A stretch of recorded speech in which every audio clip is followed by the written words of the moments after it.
Hi. We're here for more Amstrad Action, as per usual, at that time of the week. And we look at start up issue number 67 for April 1991. Still, we're not that much past halfway through all these issues, somehow. Anyway, still not an official Amstrad publication. It's Britain's best-selling magazine for the Amstrad CPC, GX4000 and Plus. Just make it clear. And now it's £2.20 because now you get a cover cassette with every issue. Make the headlines. Explore your Amstrad's huge potential with a special beginner's guide to desktop publishing. Games. A Hollywood collection. Chips Challenge. Edition 1, Nightbreed, Weltress, 10-pack, and Loops. What no cover tip? Interrogate your newsagent now. More CBC reviews than any other mag. Well, I hope so. And save £5. Console Plus owners. The new 6128 Plus and GX4000 consoles can't load our cover tape, but we can offer you a special money off deal on the latest cartridge software. Check out the AA mail order section for more.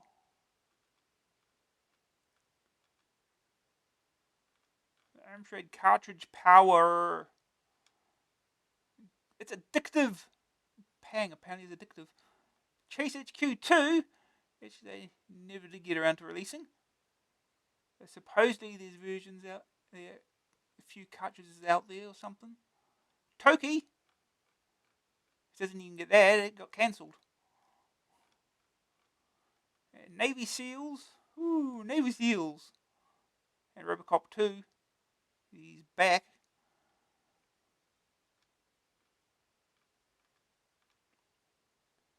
There will be moments when you'll wish you hadn't taken off. Available on CPC. F-16 Combat Pilot. F-16 Combat Pilot pulls out all the stops. Game of the month, the games machine. The mix between action and realism is terrific. Ace rated 952. Advanced computer entertainment. F-16 Combat Pilot wins hands down. 5-star game, New Computer Express.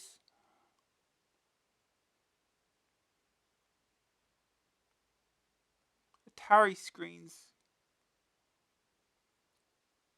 F-16 Combat Pilot is a milestone in C64 programming. A true achievement.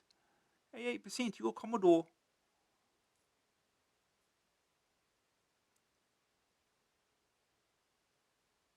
And it's not cheap. You see, it's not cheap.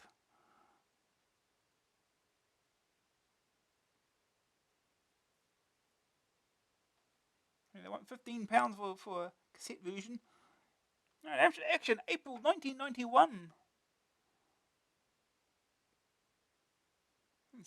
In the series section, AmScene budget outrage, prices up 25%. Forum, Adam Doc Waring sorts out your technical problems. And other stuff. All the latest on a public domain scene. Starting this month, you get a cover tape every issue. Check out pages 6 and 7 for the rundown on this month's cracker. Chips Challenge, Manic Maze Mayhem, US Gold's Puzzler is a goodie. Win-win-win, a £400 Sony CD hi-fi system is up for grabs, plus loads of t-shirts and posters. Compilation Cacophony, no fewer than 18 games on 6 pages with 10-pack Hollywood Collection and Edition 1. In desktop publishing, design your own notices, leaflets, and even magazines, part 1 of a special AA feature. All these games got 10-pack Hollywood Collection Edition 1, Nightbreed, Chips Challenge, Extreme, Weltress, Helter Skelter, Loops, and there's more apparently. Probably not a lot more. I think they're missing 2 games out of that list. Otherwise, that's all. Still, that's 8 new games and 3 compilations. We won't complain yet. Yet.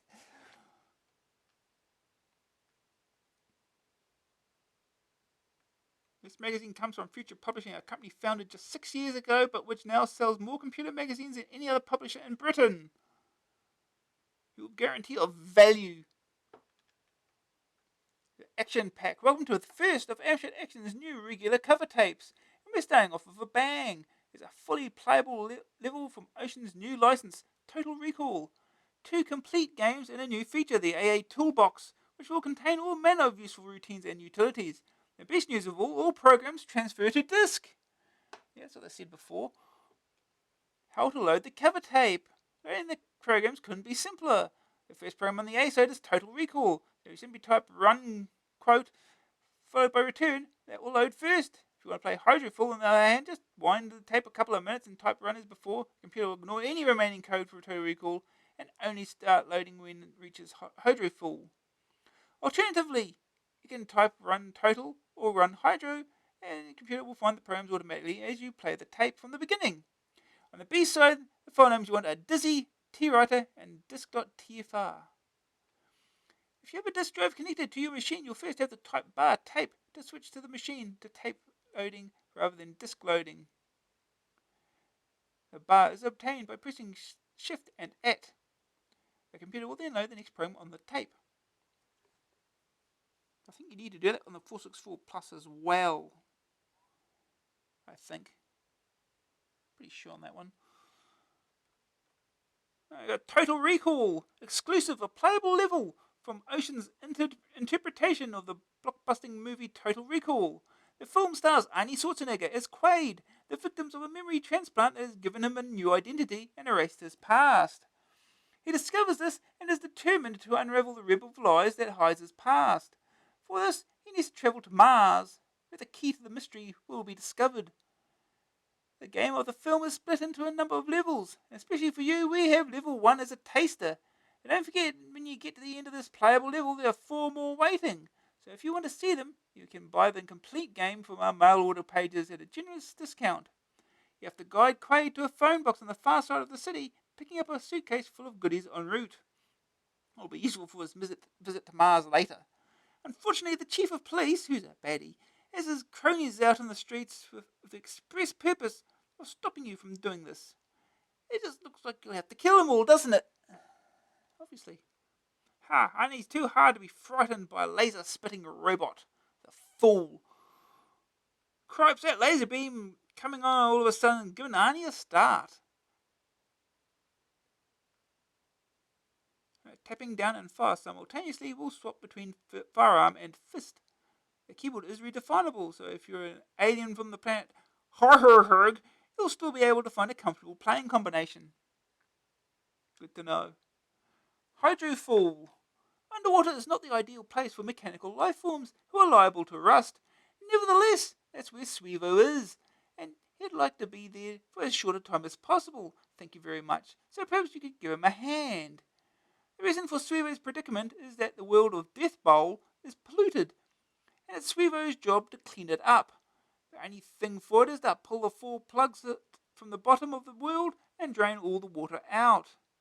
The plugs are activated with a special object, indicated by the plates on the floor around each plug.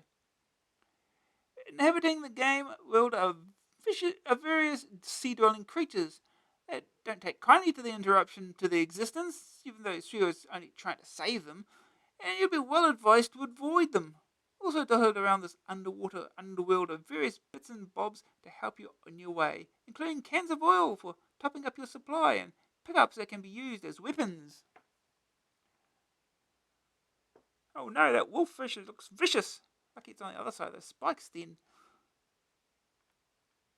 That bone is one of the things needed to pull a plug. It's pretty well guarded though. Drat.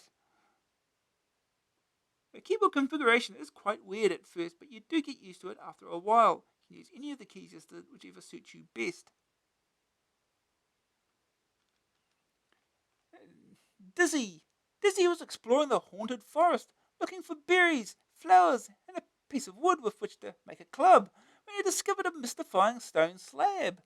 Brushing the dirt aside, he was able to read, after a great deal of head scratching, the faint inscriptions. The Aphawiffavi potion. Fill a bottle of cooked leprechaun's wig, cloud silver lining, vampire duck's feather, and some troll brew. cook the potion and throw it at Zax to dissolve his reign. So that's what you have to do. Kill the evil Zax, and you can live happily ever after. You have 3 lives. But this number can be increased by finding eggs. The bouncing mushrooms can be used to jump higher. Watch out for the booby traps. To defeat the wizard, you must light the fire under the cauldron and drop the ingredients into it. Then drop the empty flask into it, and it will be filled. Smash the flask next to Zax, and you have won. Boy, these springy mushrooms are just the job to reach otherwise inaccessible edges.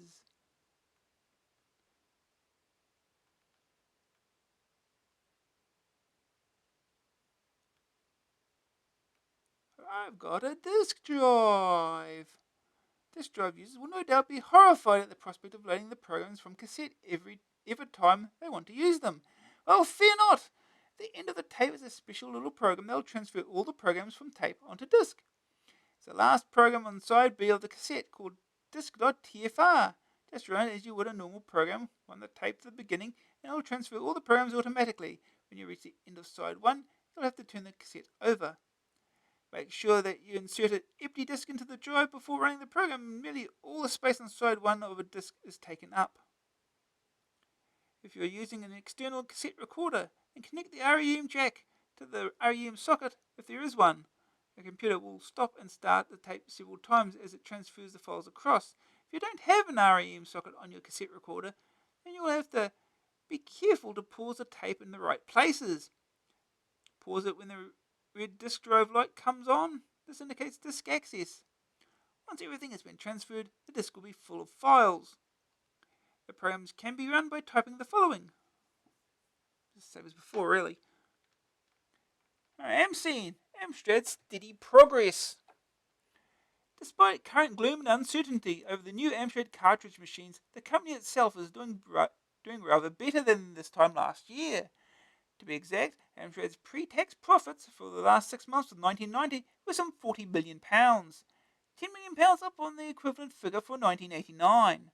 However, Amstrad is cautious about predictions for its next set of figures, quoting the generous recession in the UK and poor December 1990, January 1991 sales. Meanwhile, reports from the trade about the performance of the new GX4000 and Plus continue to be gloomy. While buyers report continued non-availability of cartridge games in the shops, retailers are discounting the machines heavily. The problem is less with the new hardware itself than with the market as a whole. Commodore's 64GS console is faring badly too, by all accounts, though the longer established Sega and Nintendo consoles have had a good Christmas. Amstrad may well have to take the longer view with its updated CPC Plus range. Instead of the early sales the company was no doubt hoping for, it may instead take several months, maybe up until Christmas this year, before the machines build the sort of user base that will make them a commercial success. Meanwhile, software publishers initially interested in the cartridge format will now be watching the new machine's sale performance very carefully before committing themselves to the large investments required for cartridge duplication runs. A serious business. While Amstrad's recent forays into the leisure market are looking shaky, at least for the time being, the company has turned its attention to the lucrative, serious and corporate market.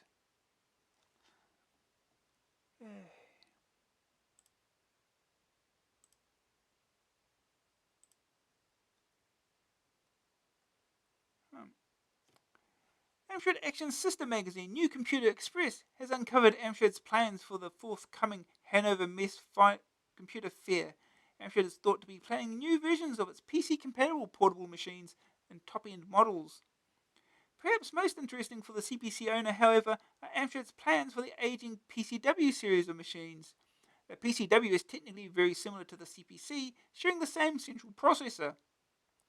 Like the CPC, the PCW is encrypted with a 3-inch drive. Speculation is growing, however, that Amstrad plans to upgrade the machine to include a 3.5-inch drive instead. Amstrad did reasonably okay in the UK, but it was largely France and Spain that it was popular in. Yeah.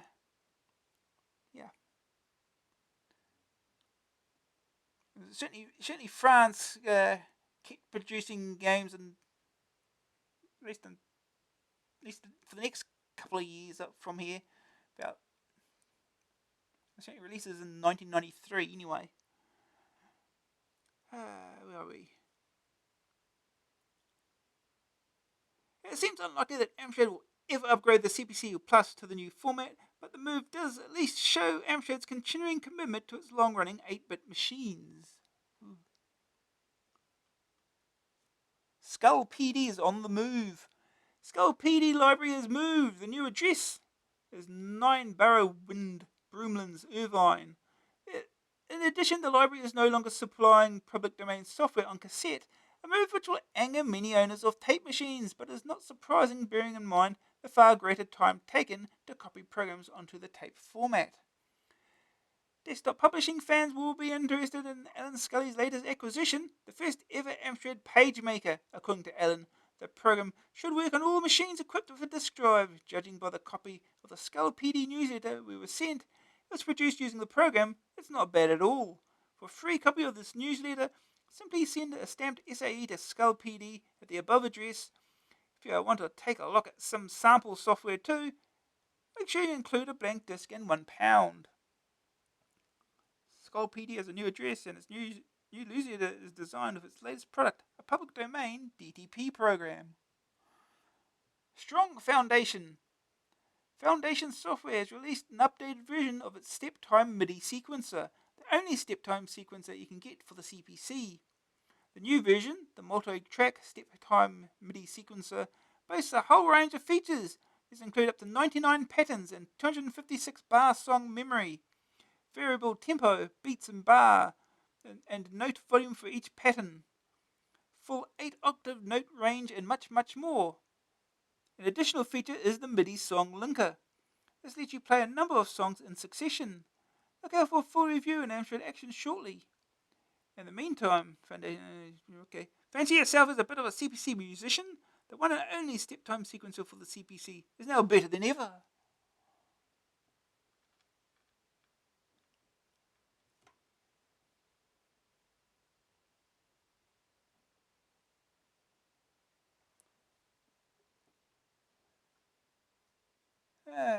Saving the environment.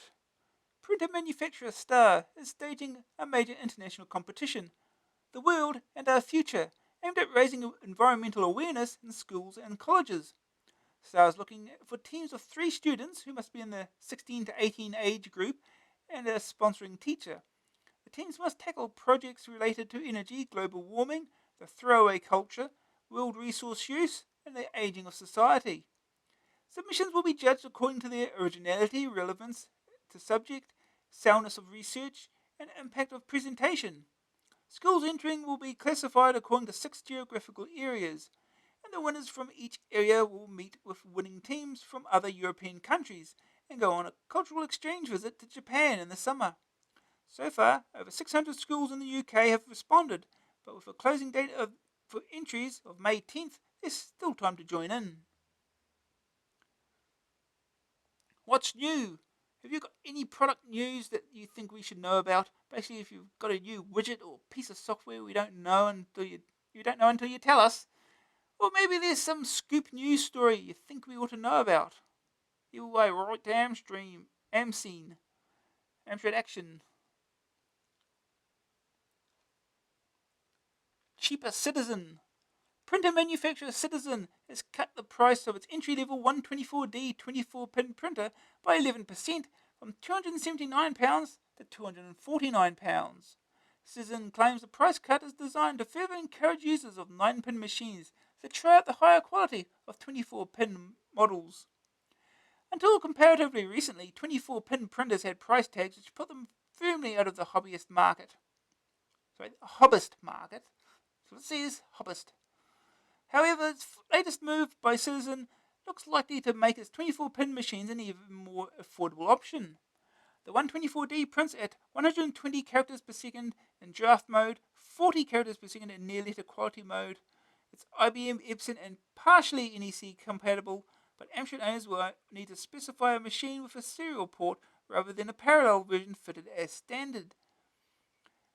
2 built-in fonts are supplied, both of which can be used in a variety of styles, and the machine comes with a 2-year warranty covering both parts and labour. The Computer Shopper Show Treasure Trail. The Computer Shopper Show will take place May 10th to 12th at London's Alexandra Palace. The organisers are expecting a mammoth turnout and are celebrating with a special treasure trail style competition. First place, Public Domain Library and user group Waki is putting up a year's subscription to its magazine and all the software in both its CPM and homegrown libraries. No fewer than 3 lucky winners will receive this massive prize. The runners-up prizes: 10 runners-up will each receive a pair of free tickets to the Computer Shopper Show. Oh. The competition. This one will stretch the old grey cells a bit. Basically, you're going to have to demonstrate more than a little geographical knowledge if you're going to come up with the right answer. You must answer the following questions, there are 8 in all, and then take the first letter of each answer and come up with the name of your final destination, an anagram of the 8 letters. Ready? Okay, here we go. 1. In the wilds of Scotland. Caithness is where the first clue is found. Name the UK Atomic Energy Authority's prototype fast breeder reactor, which opened in 1975. Number 2. A long journey south to the northwest corner of Northamptonshire. This village was the scene of a decisive battle in the English Civil War, where Cromwellian victory was scored on June 14th, 1645. 3. East to the fenlands of Cambridge, now where this cathedral towers above the dykes of the flatlands. 4. East again to the coast in the 15th century. Sir John Fostolf built Calster Castle from his proceeds of war. Which country is it in? 5. Now to Wiltshire, and a religious site of the early Bronze Age, which gives England its most outstanding stone circle. That's Stonehenge. 6. A trip northwest to the Welsh borders. The greatest king to rule Mercia in the 8th century was responsible for this impressive earthwork. His name was Otfa, but what term describes his structure? 7. North to the Isle of Man, where do we find the largest water wheel ever built in Britain? 8. And now east to Yorkshire, where many ancient buildings are found. What are fountains, Review, and Bolton? Remember now, you must take the first letter from each answer and form the name of your final destination in the treasure trail. Write your answers to each question and the final destination postcode. Send it to Computer Shopper Show Treasure Trail. The closing date for this competition is April 30th, so get cracking. Competitions. Extreme. Extreme is one mean game, 86% crash. Extremely good, 85% CNVG. A remarkable demonstration of what the Speaky can do, 80% yours Sinclair. Urgent message, life-sustaining power cut. And self-destruct sequence started. Soon your planet will be destroyed. Time is running out. Hurry!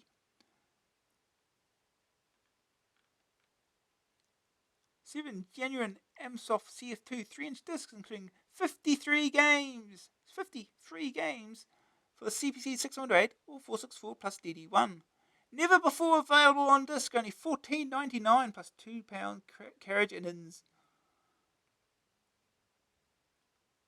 Fun School 3. Learning is now even more fun. Reaction. Half the pages didn't get scanned. That's handy. Of course the cover tape works. Many thanks for the free tape in the front of the issue 64. How do you do it? And for only £1.95. I'll tell you how you do it. Only one side of the tape works. That's how. How can you do this to an Amstrad Action reader? When I try to load side B, all I get is read error B. No matter what I do, rewind and try again, still the same. Clean the tape is still the same. Give up, still the same. So now it's your chance to tell me how to get it to load. Stephen J. Friedrich. from somewhere. We don't know where because half the page is missing. Up the budgets. In reply to the letter from John Fairley, who complained about the existence of cassettes in AA64, spare thought for the not-so-computerly gifted readers who use their machines mainly for games. Firstly, budget computer games would die a sad death on the abolishing of cassettes. For many young computer fans like myself who own cassette machines and whose only means of buying software is weekly pocket money, I get £4 myself, this would mean an end basically to buying games. And the action of recoding from tape to disc does not console in the slightest. And talking of consoles, they may provide stunning graphics with the whole machine devoted to games, but at £20 to £30 a throw, I think not. When you compare that to £2.99 for a game much the same, I know the console graphics are heavenly, but when you think about it, the Amstrad graphics aren't altogether hell-bound either. Anyway, it depends on the game. Secondly, surely the variety of game on offer on disc is limited. With cassettes, my eyes gaze lovingly at row upon row of neat, rectangular budgets, and the odd disc game dotted here and there. Glasgow. Quite right too. The market for budget software is huge and commercially very important. Amstrad has rightly recognised this with the retaining of the tape-driven 464 machine. And although it would make life easier in some ways if everyone did use discs, it would be tough on people who could only afford cassettes.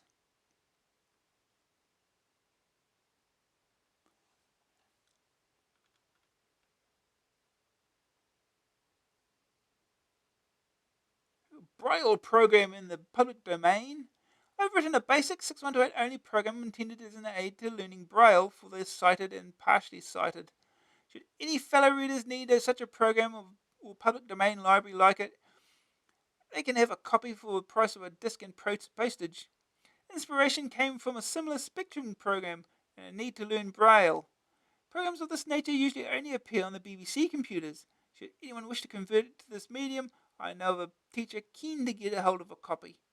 I own 45 copies of AA, a wealth of information, but how are we supposed to remember which page and issue to find a given subject? Surely you could publish a comprehensive annual index. Stephen Braithwaite, 11 Ottawa Road, Bottisford, Scunthorpe.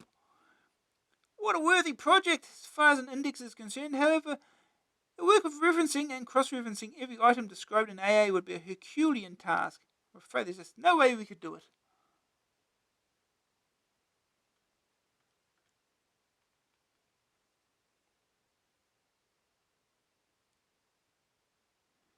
Bristol is the pits. 3 things. First, ask Alex. A bigger section is a great idea, but please change the little picture of, I presume, Alex. It looks like something out of a Zap or even worse, a Spectrum magazine. Second, why aren't there any shops with a decent selection of Amstrad games in Bristol? It really gets on my wick. Third and last, thank God, I was looking through an Amiga magazine the other day, laughing at the prices, and when I noticed Rod Lawton at the bottom of the review. What have you been doing, Rod? An explanation, please. Tom Meliush, Bristol. Alex herself has asked us rather forcefully to change that picture of her. It was drawn from a photo, and a not very flattering one at that. Secondly, Hull is reckoned to be the jewel of the north, about head height then, and Birmingham is the heart of the Midlands. That then makes Bristol the posterior of the south. No wonder you can't get Amstrad games there. As for me having my name at the bottom of an Amiga review, that's because I was writing for our sister mag Amiga format. Now and again they call upon my journalistic skills, you know.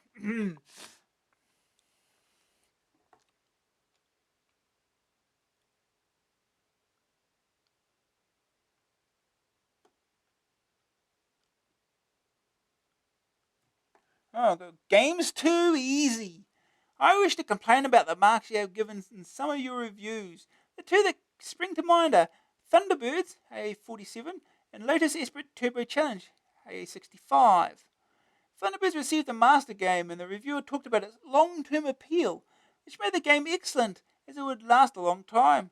When I read this review, I thought the game sounded good, so I bought it on disc for £15. When I got home, I loaded the game, and within 5 hours I'd completed it. The same applies for Lotus Esprit Turbo Challenge. It was highly recommended by you, so I immediately purchased it. Again, it cost £15.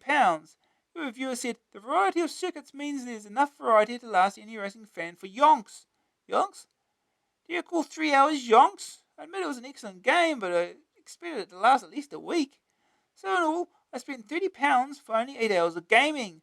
Apart from this complaint, AA is the only magazine for CPC users and is utterly brilliant. Paul Crisp Reading. This latest Esprit Turbo Challenge too easy? Was Paul Crisp one mean son of a games player? I can't speak for Thunderbirds because I've never played it, but you reckon you finished the latest challenge in 3 hours? Sat on the hardest of the 3 levels? And used manual gears? And you think there's no more fun to be had from it? Despite the simultaneous 2-player mode? There must be some mean games played, Paul. Either that or you've got a pretty unusual notion of when a game's finished. So you feel disappointed though.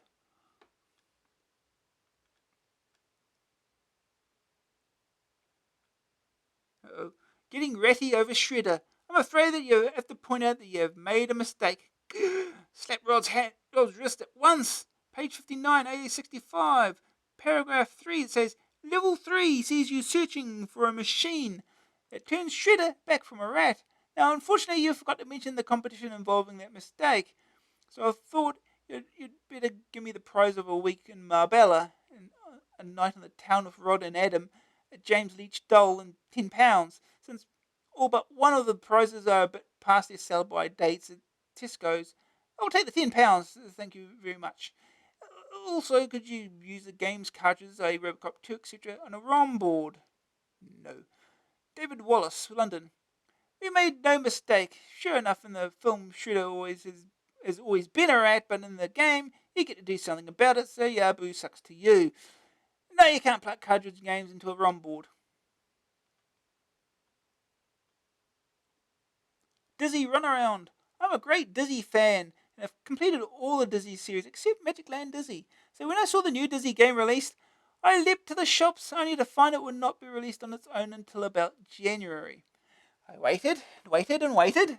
When January came about, I rushed down to W.H. Smith's for Magic Land Dizzy. I got there and a man said, we will order it for you.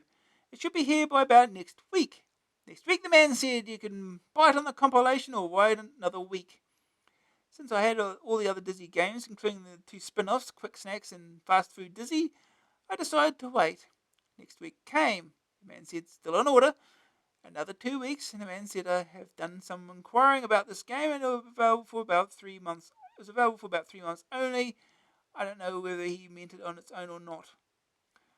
Now, you can only buy it on the compilation since the company, Codemasters, has stopped producing the game on its own. At the moment, we are out of the compilation. So, do I have to fork out 10 weeks pocket money to buy games I've already got? Or did the man get it wrong? And can I get the Magic Land Dizzy on its own? Somewhere in this universe? Benjamin Yo, Ham, Surrey. Magic Land Dizzy, Dizzy 4. It's available in the Dizzy collection, but is it available on its own? I think your friend in Smiths doesn't know what's going on, Benjamin. I phoned Codemasters with their Magic Land Dizzy. It is currently only available on compilation.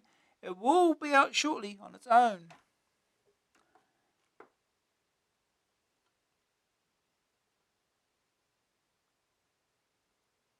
Uh-oh. No, no, no, no, no. I've just received the December issue of AA and I'm not in the slightest bit happy.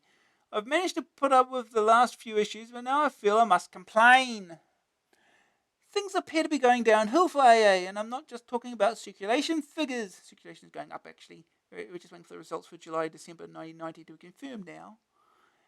My beloved AA seems to be turning into a games magazine where anything which sells for £15 and has green fluffy aliens in it will get featured. Almost as bad as ACU, and I'm not joking. You're making the CPC out to be a games machine, which it isn't. Try telling Amstrad that, James. I know games have improved tenfold since the CPC was originally released, but if all people want is a games machine, then they ain't going to buy a CPC Plus. They buy the Sega Mega Drive or Amiga, etc. The CPC Plus range is aimed more at the games player. What with the improved internal workings, that doesn't mean normal CPC games are any better. Don't get me wrong, I love to play a game every now and then. I think Turrican is amazing when it works. Especially games which make you use the old grey cells. Forget the competitions, they don't make people buy AA. If you have to have competitions, then make them worthwhile. Whoever writes the best application program wins, or whoever has the best idea. None of these stupid questions which no one gets wrong. More serious reviews, please, and don't say there isn't any serious software. There is tons, literally, in the public domain.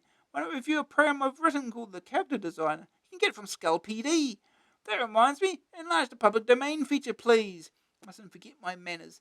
And stop rabbiting on about legal positions and get down to some serious reviewing. Where's the little black book thingy, the Soft 968 clone? You said someone was going to do it and it should appear soon. More cover tapes and not just filled with games. I would be willing to pay the price rise it would cause. It wouldn't be much more to pay each month. How about a CPM tutorial, which actually gets you past basics and well into the advanced region? And finally, here's an amazing idea. How about a really polished program which everybody writes? A good example is a disk management program. You provide a menu format, recover erased files, etc. You get the idea. In one issue, and people send in subroutines. Those who can't program send in ideas, which over a number of issues will build a complete program. People can still send in amendments to polish it off. With everybody working together, it could reach commercial quality. So come on now, CPC users could become a great team. Come round to the idea that the CPC is not just a games machine. Open your eyes. The CPC still has great potential. Don't waste it just on games. James Neal Wakefield. Crikey, James, you reckon on knowing a lot about a lot of things, don't you? You're quite wrong about our circulation figures, as I say, and as for the AA turning into a games magazine, I would point out that in this issue, for example, the Amstein, Reaction, Forum, Review, 3D Programming, Ask Alex, the DTP feature, type-ins, and 3-4 sections add up to a total of 26 pages, and you still reckon it's turning into a games mag. You seem to think that games players are a breed apart from normal users. But just because people want to play games, it doesn't mean they want to do other things with their computers too. Try bashing out the odd letter or school report, or fiddling with BASIC on a Mega Drive. And Amigas are okay if you don't mind forking out £25 for each game and can afford the £400 asking price without monitor, I might add. As for your remarks about competitions, rubbish! The response to our competitions is overwhelming. The reason we don't make the questions tougher, except for specialist pieces of kit that deserve to go to good homes, is because we're running a magazine, not a postal college. More serious reviews? Right, let's see some more software. If you think your character designer is good, send it to us then. Since we're now putting a cover tape on every issue, we need some decent serious routines. Enlarge the public domain section? We will if we get the demand. So far, you're the only one to ask. By the way, we showed Carolyn Lamb your letter and she looked a bit frosty. Your criticisms have been noted. Enlarge the little black book. Alas, Pat McDonald, who was working on it, is now so completely tied up with his new job on Amiga format that he hasn't time to complete the project. More cover tapes? I think we've covered that one already. The CPM tutorial is okay for an idea, but what about all those 464 owners with no disk drives? And finally, your amazing idea. I think a professional software house would have enough trouble pulling together the resources of half a dozen different programmers, let alone a magazine. You could always try it out yourself, James. Sure, that CPC is a great all-round machine, but what we don't want to do is artificially distort our reporting of the Amstrad market in an attempt to convince all those CPC users that there is a booming and vigorous serious market when we don't think there is. A couple of years ago maybe, but not now. A single magazine can't change the industry, but it can alienate its readers. I think we have got the balance just about right. Now, here's the forum. Technical queries.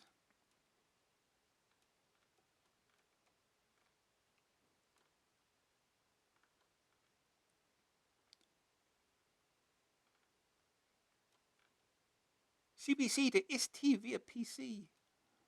There's a little roundabout way to do it, I guess.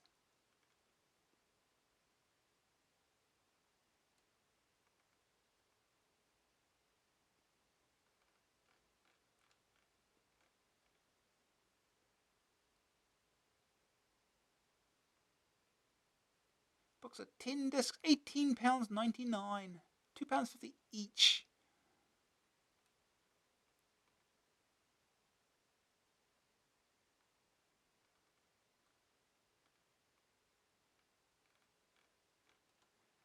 Page Setter 64, desktop publishing is one of the Amstrad CPC's many serious uses. But most programs rely on the extra money and built-in disk drive of the 6128. Well, this is set to change, however. £10, tape or disk, but 7 computer software. 64K desktop publishing software. The page setter process. 1. Run the text editor to write your story. 2. Run the graphics editor to design your pictures. 3. Run the main program. 4. Load the saved text, fonts, and graphics into memory. 5. Position the graphics onto the page. 6. Flow the text around the graphics. 7. Add headlines, captions, and boxes. 8. Print it. Verdict. Good news. Good value. High quality results. Works on a 464. Bad news. The manual is obscure at first. Very basic text editor. PageSetter 64 is a rare beast, a DTP program for 64K machines. It's limited in some respects, but produces good end results and is excellent value. Programming in the 3 dimensions. Conrad Besant concludes his mini-series on 3D programming for a look at color switching, shading, perspective, and more.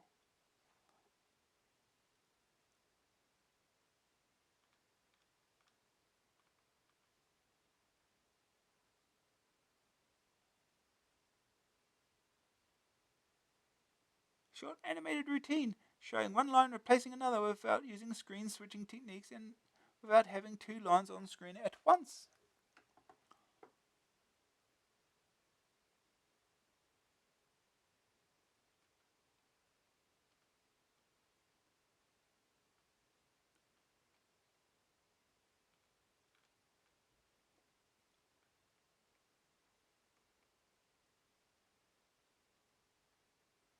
A full 3D graphics system, including all these enhancements, would take a long time to develop, as many software houses already know.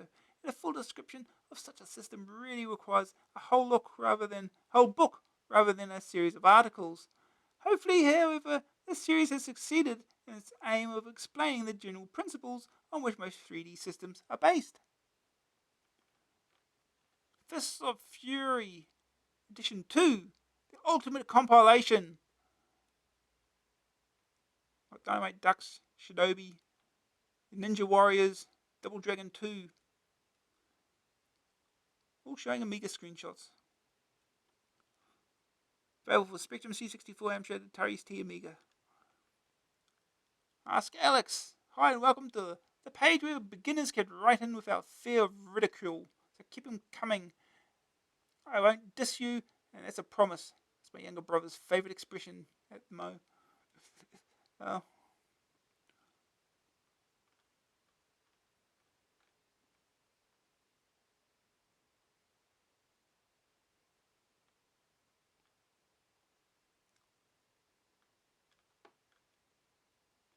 Stuck on the basics, queries, questions, conundrums, why not ask Alex? She'll do her best to help you out. Write to her as Ask Alex, Amstrad Action. Yay. Safe. Okay, it's a safe. Coin up classics at crazy prices.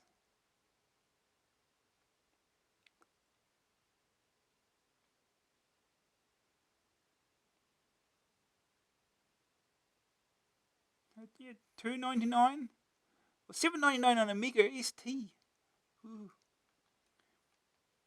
Make the headlines. Desktop publishing is one of the favourite buzz phrases of the computer world. But what is it? Just why is your CPC so good at it? Alec Ray investigates in the first part of a 2-part Amstrad Action desktop publishing special. Your Amstrad CPC is the most powerful 8-bit DTP machine you can get, with the best support and the best software. For Rumbo Digitizer, you can import real-life images into your pages. Resolution is limited though.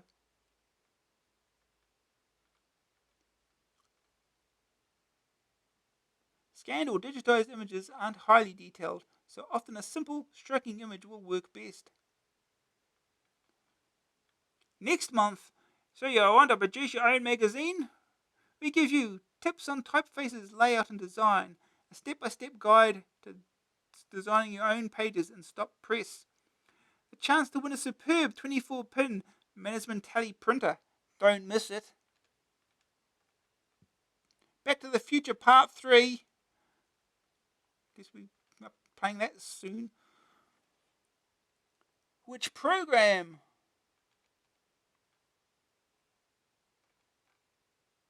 Now your money goes even further with Commodore. Yeah, this is a good place for Commodore advert, isn't it? Games gossip on the grapevine. Here's where AA gets stuck into another month's worth of juicy games gossip. There's flying, shooting, blasting, squeaking, and it's all headed your way. And there's tons of goodies to be won. Super Squeak.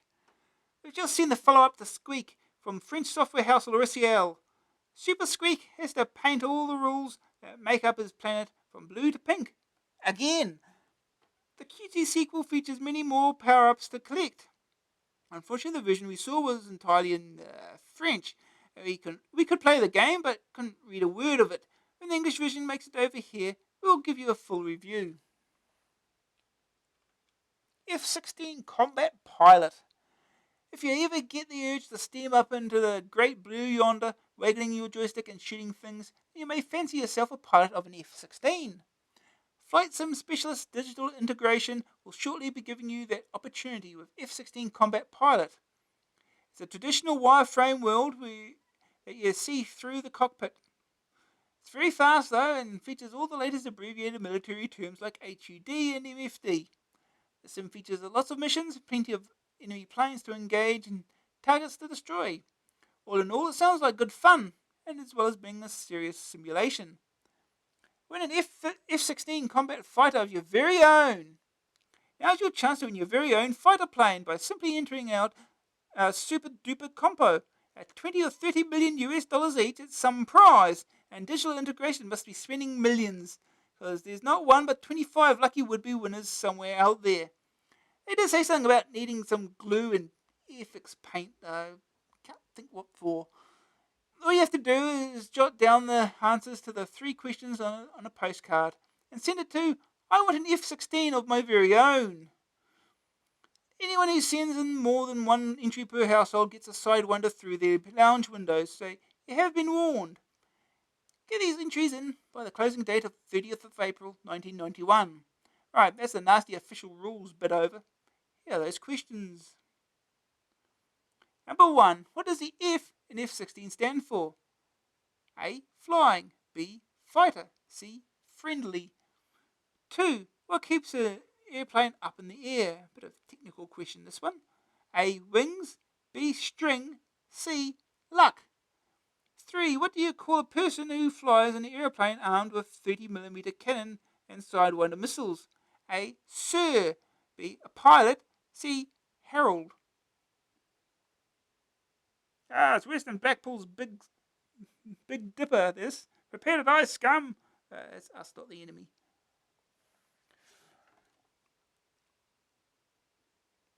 Oh, look, there's the runway. I wonder if we can make an emergency landing. We've lost our wing, you see. Incoming! Judge Dredd. Freeze, punk. The man who makes Robocop look like a weed is due out to make his way onto your Amstrad screen, so you better be on your best behaviour, hadn't you? Mr. Dredd will be brandishing his own style of justice under your control. It's up to you to keep down the crime rate with Lawgiver, your gun and best friend. Well, we've seen so far these screenshots, but when we've had the finished game in for review, we'll give it our full and instant judgment. Judge Dredd, the man with all the diplomacy of a breeze block, rides around on his motorbike and kills people. Free games! Games for nout! Buy one and get one completely free, apart from the PMP, of course. There's an old saying that there's no such thing as getting something for nothing. But buy one of the new range of Kicks games, and you'll be entitled to another game, free! Kicks games are selling at a new improved price of $3.99. Inside the packaging there's a card. Simply take the game of your choice from the 22 listed, send it to US Gold together with a check and postal order for 99p, and you'll receive the extra game absolutely free. Maybe we were right in the first place. Stick 'em up! We have a stack of Lauriciel games to give away. The top prize is a West Phaser, the Colt 45 revolver style light gun, along with the game Crazy Shot. The gun isn't available in this country, so you could be the envy of all your friends by owning one. We also have copies of Pinball, Mobile Man, Hurricane, Bumpy, Moon Blaster, and Turbo Cup. 10 prizes in all, you lucky people. The usual conditions apply, only one entry per household, and all must reach us by 30th of April. Send your answers on the back of a postcard to stick 'em up. Oh, you better let us know whether you have a tape or disc machine. All you have to do is answer these 3 gun-related questions. Number 1. Who said, is that a gun in your pocket or are you just pleased to see me? A. Mae West. B. Clint Eastwood. C. Roy North. 2. How many bullets fit in a 6-shooter? A. 5. B. 6. C. 7. Number 3. Finish the name of this film for a few dollars. A. Less. B. Either way. C. More. Mega Phoenix. They don't make them like they used to. Well, that's where you're wrong, actually. Dynamic, master of the shoot 'em up, is working on an up-to-date version of the old classic Phoenix, called Mega Phoenix. It will feature those feathered fiends in a renewed onslaught against your home planet, and they're not after your packets of Trill. This time, they're better equipped than ever before, but then again, so are you. And so there's no need to get in a flap. If you happen to have a friend in the same room and a spare joystick, then you can cook their goose together. Bam, bam, we crash. Relive those nostalgic days of Phoenix blasting. Dynamic has brought the classic into the 90s. Yep.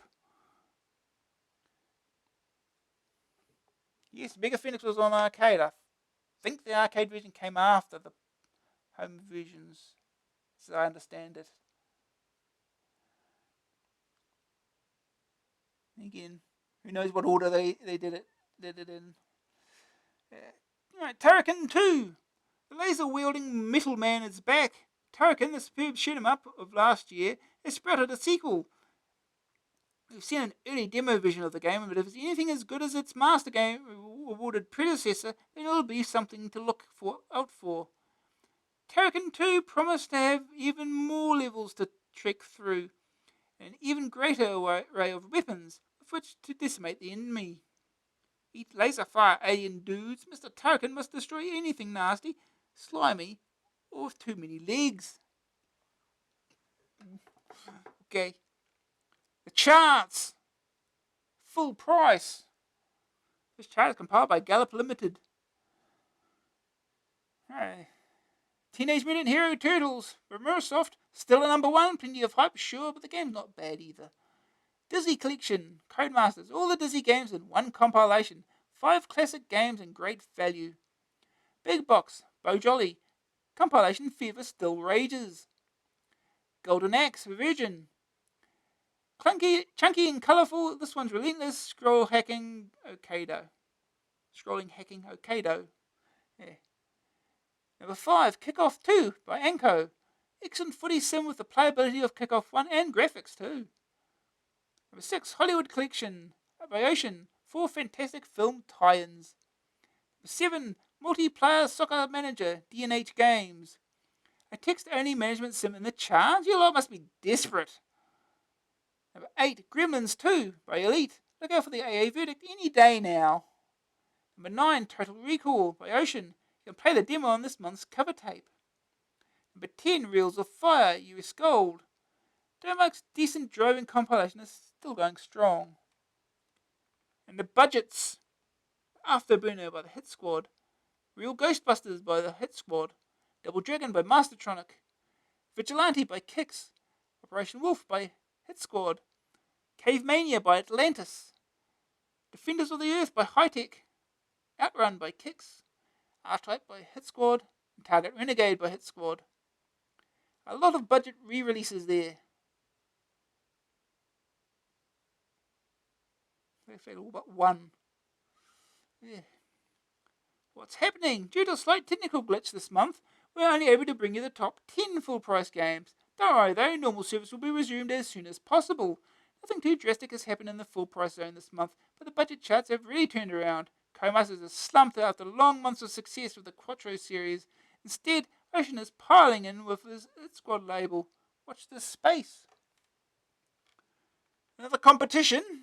We've got to have another competition. Chips Challenge Compo. Chips Challenge is a new arcade puzzler from US Gold, and we like it. In fact, Adam gave it 86% on page 52, and to celebrate, AA and US Gold are giving away a colossal wad of prizes. Chip is a nerd. Sad but true. Also sad but true is the fact that he has fallen hopelessly in love with the gorgeous Melinda from the Bitbusters Computer Club. The only way Chip can join the club and also win the heart of Melinda is by working his way through 144 levels in a search for some missing microchips. Each level is a maze of traps, monsters, puzzles, and other assorted hazards, so Chip really has got his work cut out. Chip's Challenge is an arcade action puzzler of the highest caliber, guaranteed to have you tearing your hair out with frustration, but always coming back for more. The rules. Always got the rules. No employers of Future Publishing or US Gold can take part. Even if they do, send us £5 in a sealed brown envelope marked private by next Wednesday morning. Only one entry per household, so no postcards from your 2-year-old cousin or Uncle Bob. The closing date is 30th of April 1991. Any entries received after that date will be left mouldering in a corner of the office for 200 years before being discovered by archaeologists and put in a museum. How to enter? Easy. Just choose the right answers to the questions on this page. Jot them down on a postcard and whack it off to the following address. Chips Combo, Amstrad Action. The 21 prizes will be picked out at random from the AA Compo hat after the final closing date. You win the first prize is a Sony 202 CD Hi-Fi system, a US Gold t-shirt and a poster. Second prize is get a US Gold t-shirt and a poster. Third prize is just get a poster. The questions. Why does Chip want to join the Bitbusters? A, because he's interested in computing. B, because he's a galloping zombie. C, because he fancies Melinda something rotten. 2. Chip's Challenge first came out on the Atari Lynx. Is this A, a Japanese golf course? B, a furry thing that snarls and bites? C, a handheld games machine? 3. What's got 3-band digital tuning with 12 random presets? A 4x3x4 triple bogeyed spigot shunter, number 10001371B from Wakefield. B, Madge Bishop. Oh, neighbours reference. Ooh. C, the £400 hi-fi we're giving away this month. Got that? Okay, well, get cracking. And don't forget to put your name and address on the postcard. Daytel Electronics again. The memory expansions.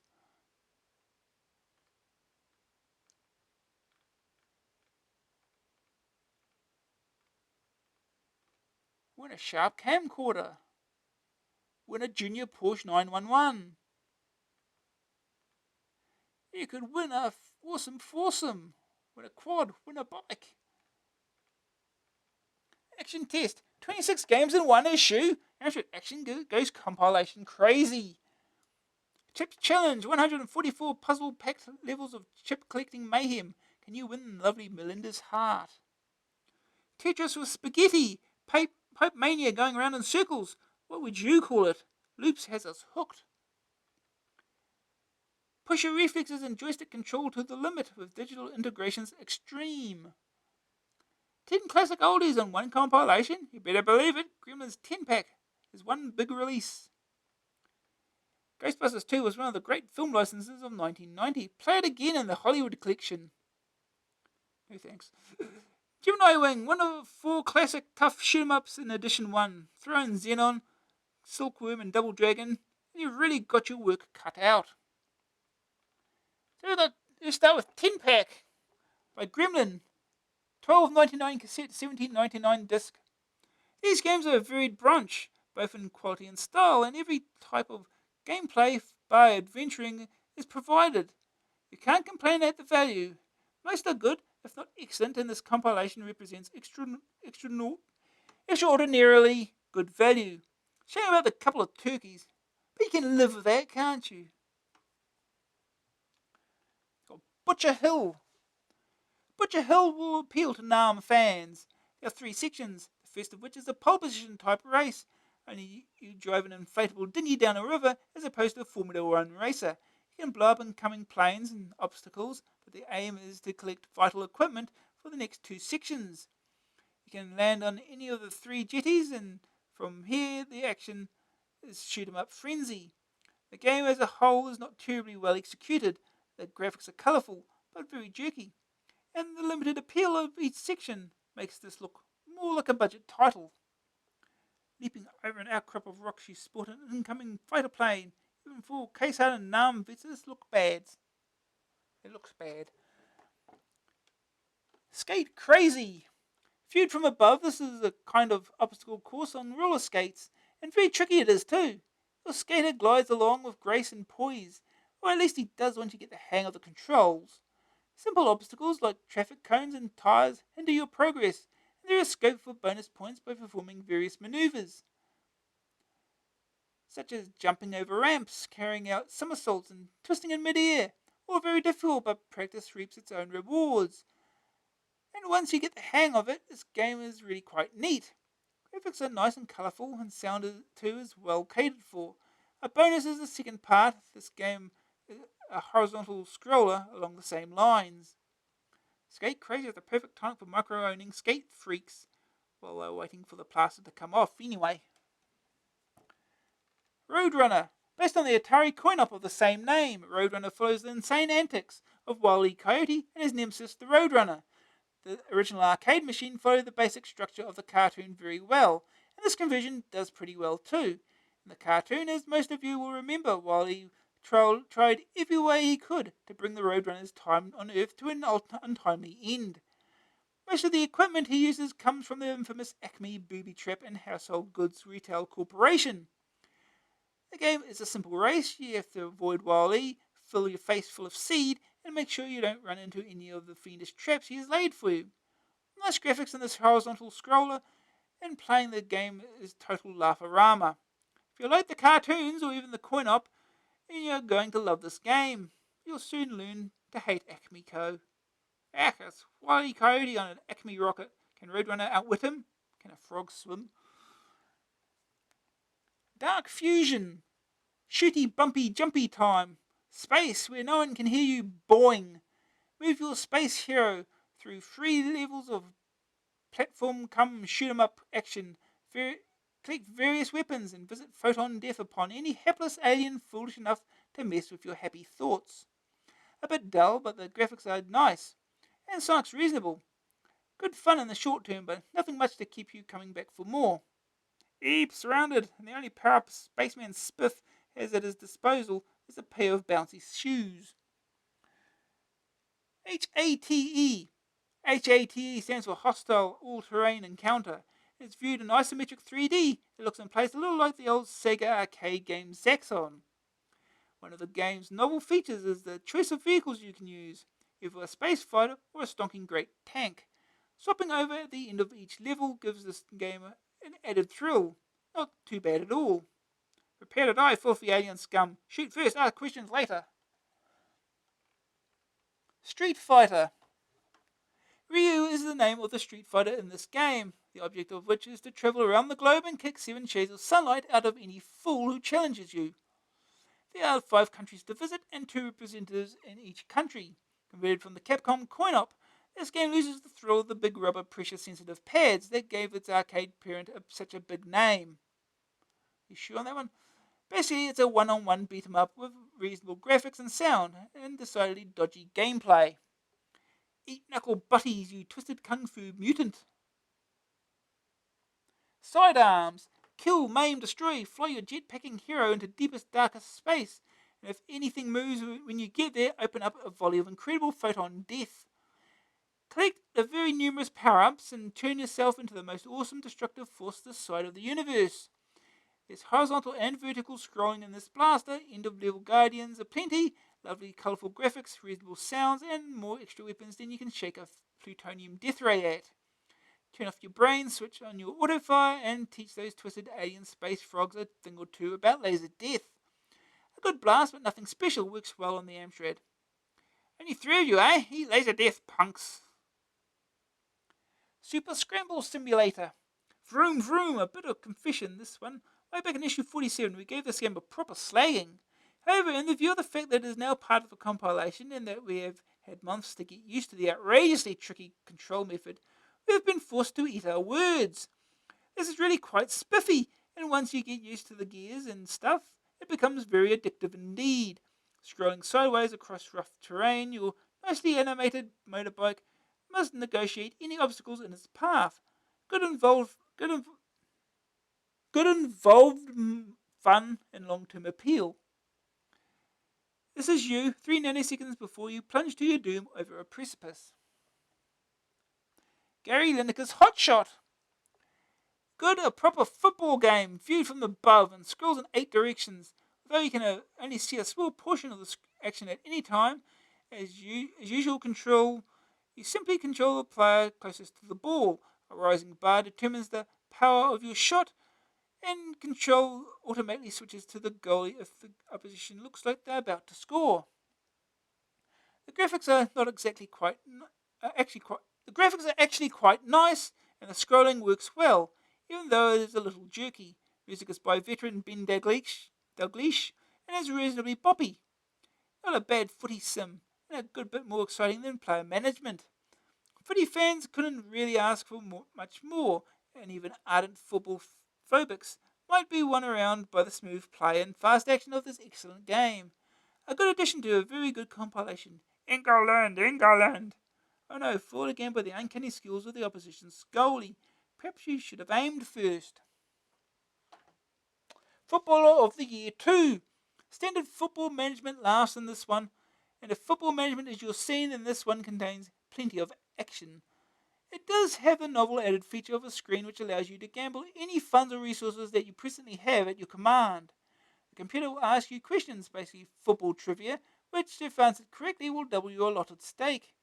Simply progress through the season as a striker, working as part of a team and basically being a cool hombre. Strictly for fans of the genre, other people may find this terminally boring. Thrill to the incredible graphics, swoon at the impressive rock soundtrack, I don't think. The verdict. HATE 74%, Skate Crazy 78%, Dark Fusion 71%, Super Scramble Simulator 73%, Roadrunner 81%, Sidearm 69%, Street Fighter 54%, Footballer of the Year 2 68%, Gary Lineker's Hot Shot 76%, Butcher Hill 63%, overall rating 89%. Yeah, that works out. So, of all these games, I'm pretty sure we've played all of them except for Butcher Hill. So we'll do that. That'll be our first game to look at tonight.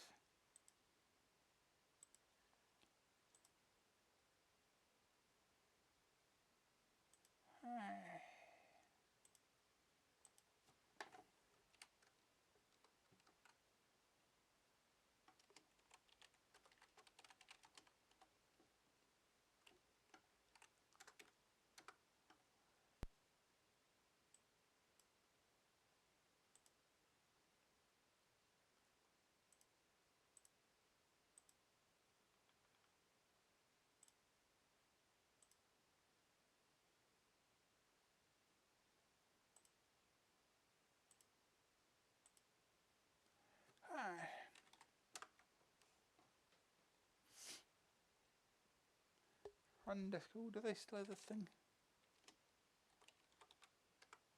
The Hexagon Protection System.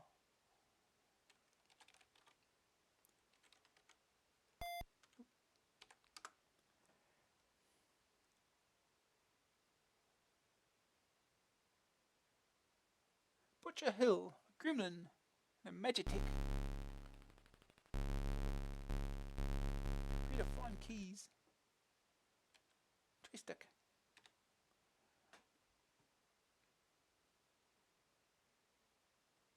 We just stop the music now. Really? The slowest moving car ever.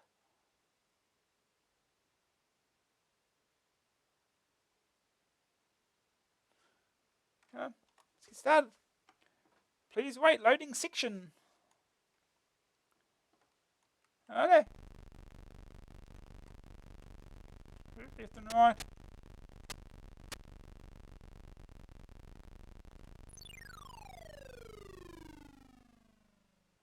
So I guess you just basically got to, because I don't think you can shoot up. You can only shoot in front of you. So I guess got to click everything.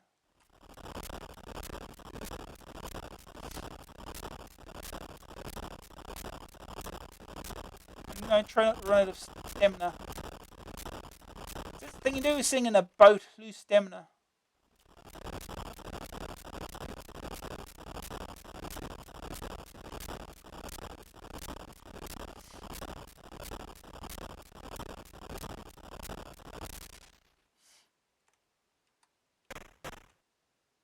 There's a stamina back. Good luck picking those up.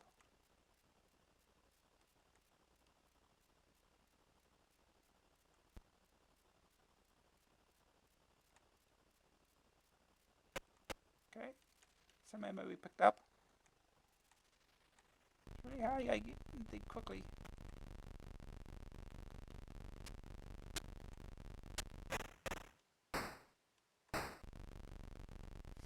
Alright, just go over it, it's fine.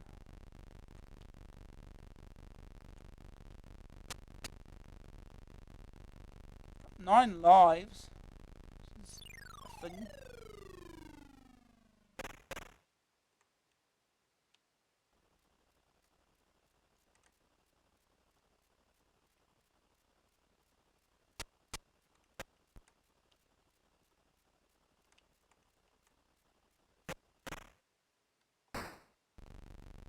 Eee.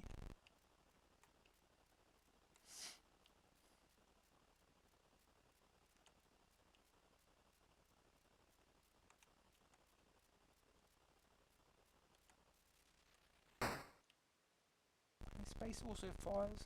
Okay. Oh god. You just lost some stamina? Okay. Still on 9 lives.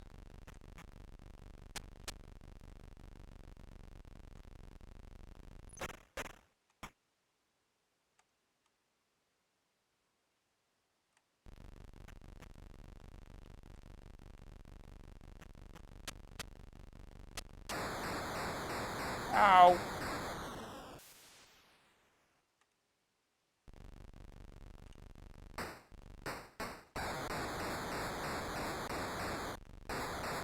Nope. Yeah, you just take a hit, you just lose a bit of stamina. I think stamina does drain slowly. Then you lose a life. Oh.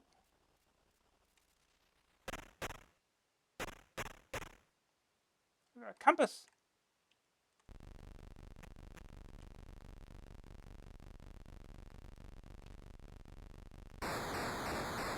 Oh. Oh yeah. I think the collision detection might be a little off.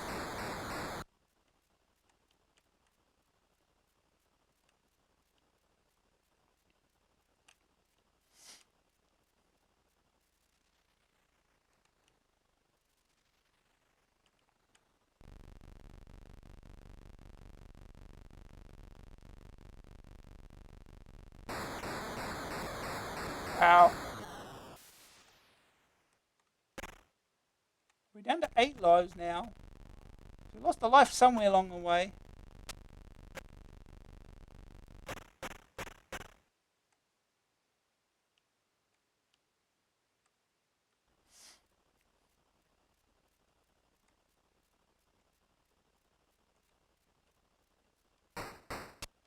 Okay. And get them good distance away. Something.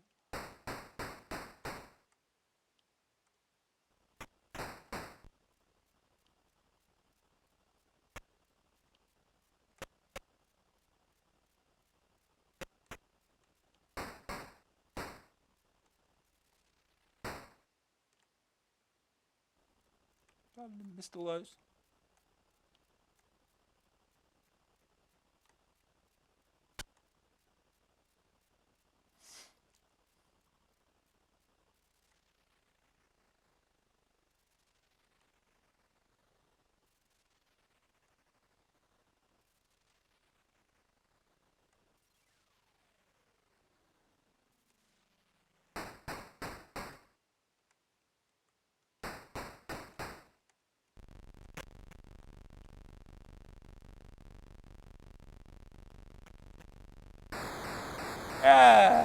Can't really avoid that much.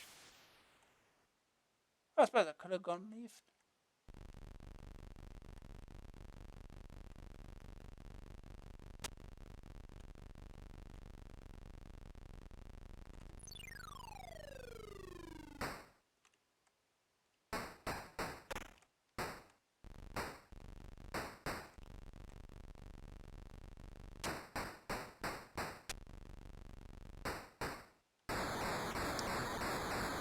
Yeah, the one I didn't get to shoot.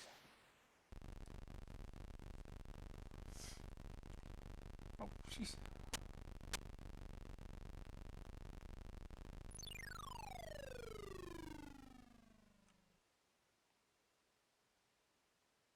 Does this end?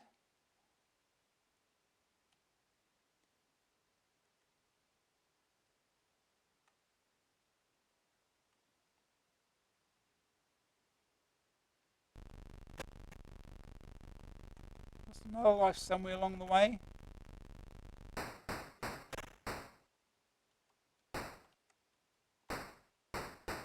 Oh. We still got the ammo.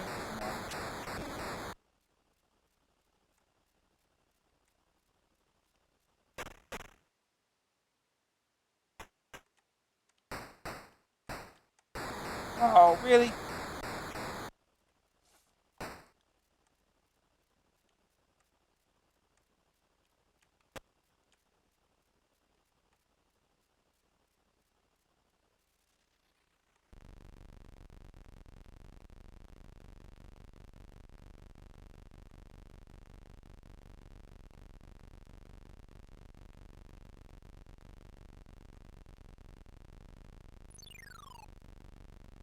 I'm a little stuck now.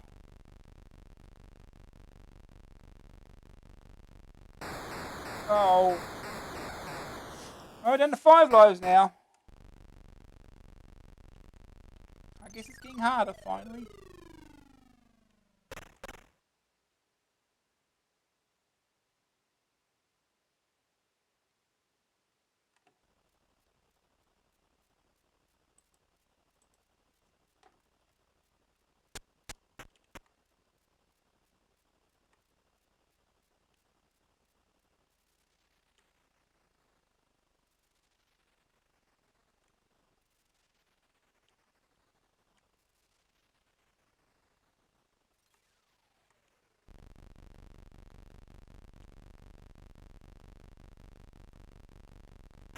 Oh no.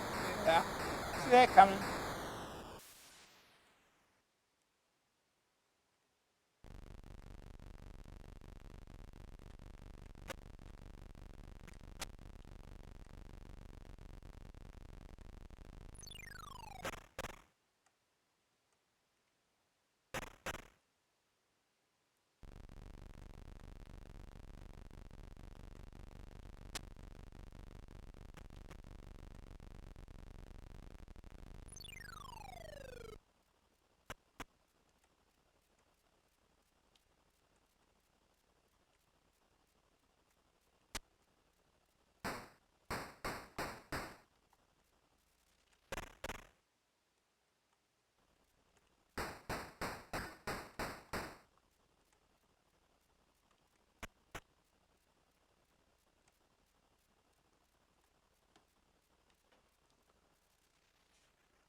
How much longer is the stage? It's kind of getting a little boring now.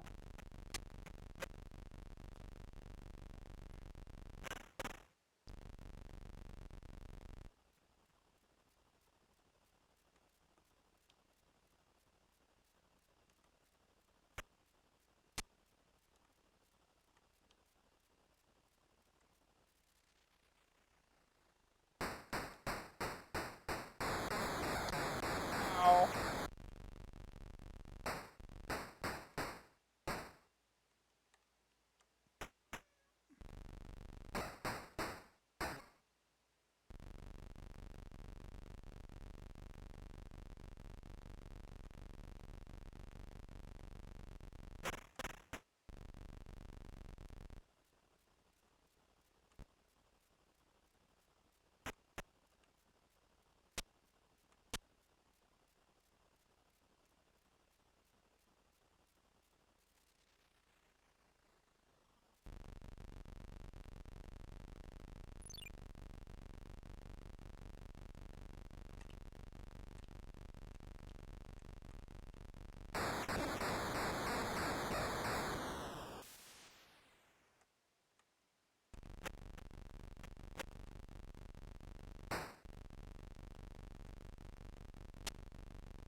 Yeah.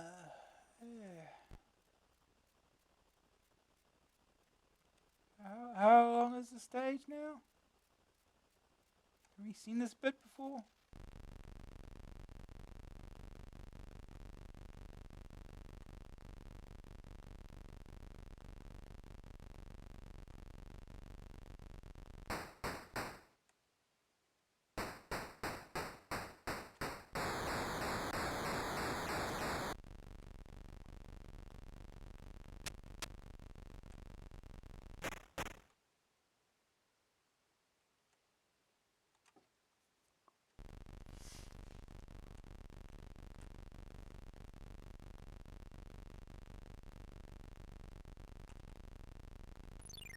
So why do we have a time limit? It's not say any speed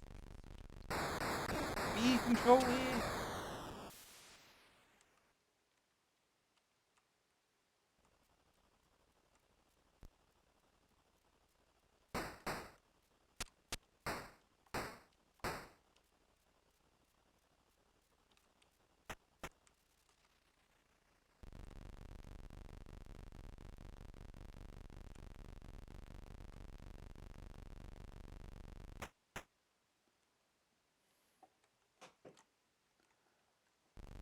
So I worry that the time limit is still 13 minutes to go. Oh God!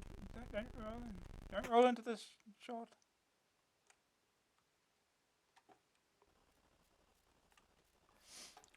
Is there speed control here or not?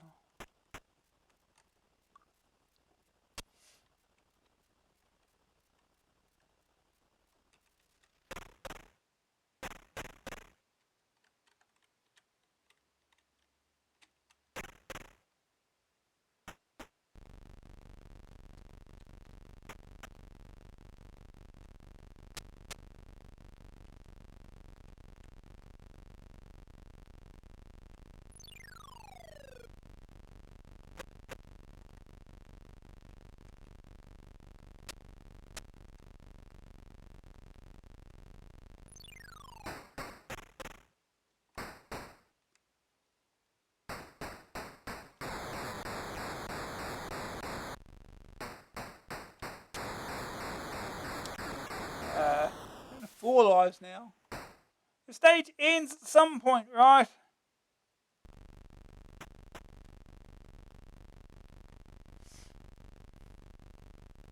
Oh, God. Another life down.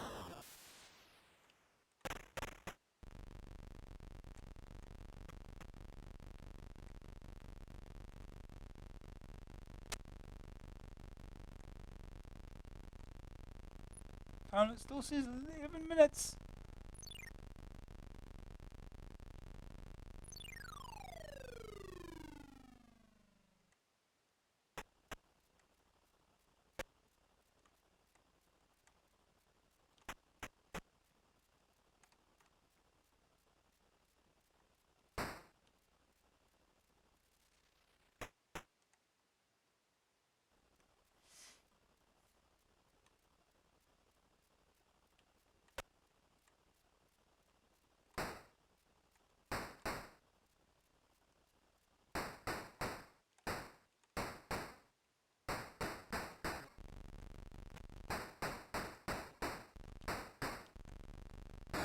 Oh.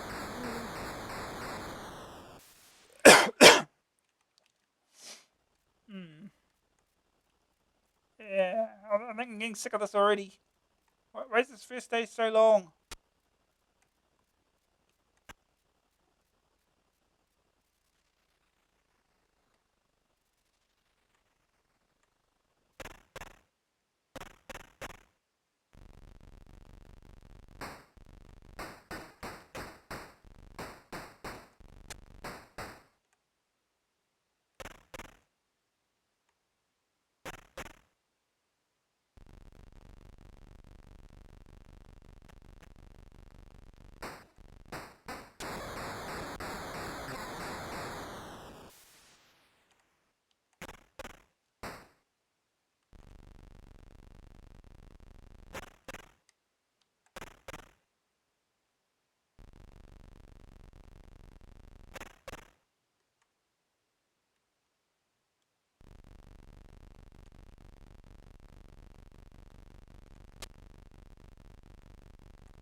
Oh, that was clear.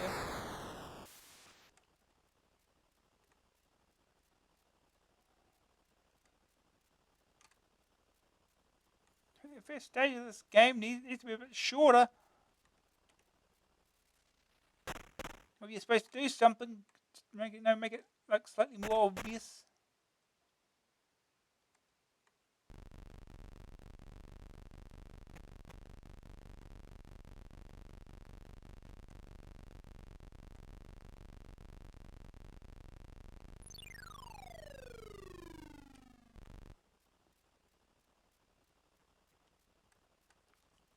Good, we're down to 2 lives. If we make the end,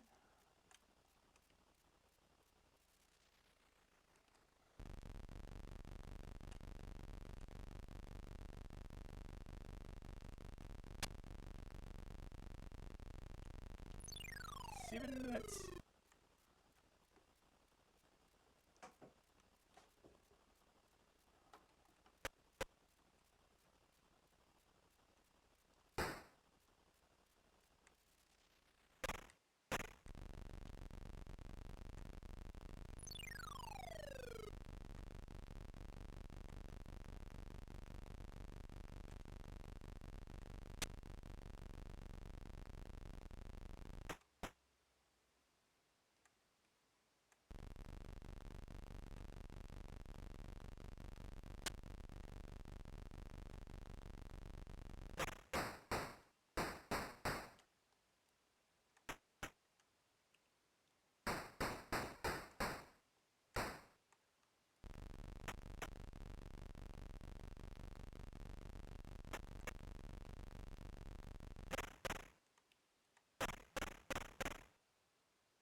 Oh, that's where you're supposed to. I think that's where you're supposed to. Yeah, I want to keep avoiding because I think it's something that we'll run into. be our end point.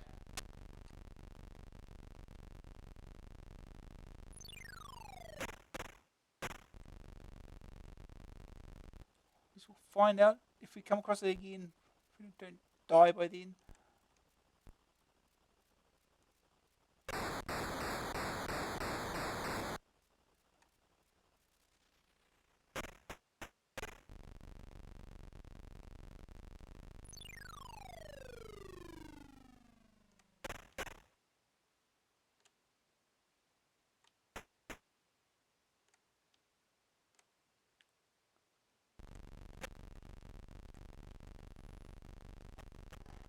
There's a lot of stamina around here. Ah.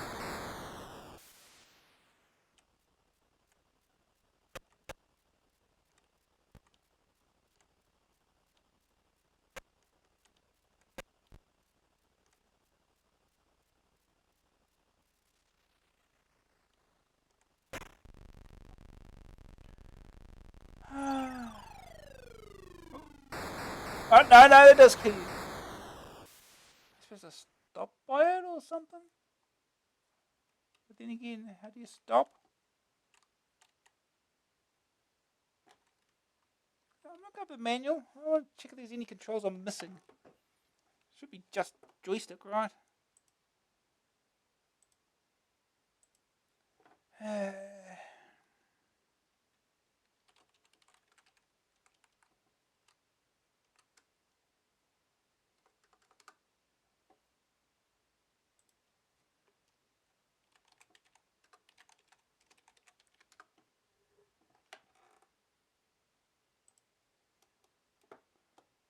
See, manual. It's not in English. It is. Keyboard controls. Keys to use are definable except for pause, which is P. Begin with six lives? No, you don't. You start with 9.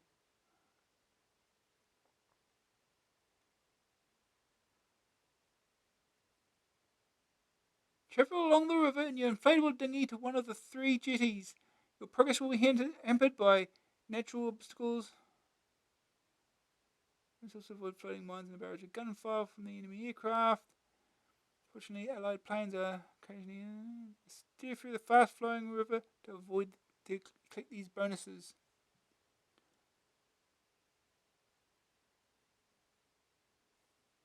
Yes, we've got the compass. Got that much.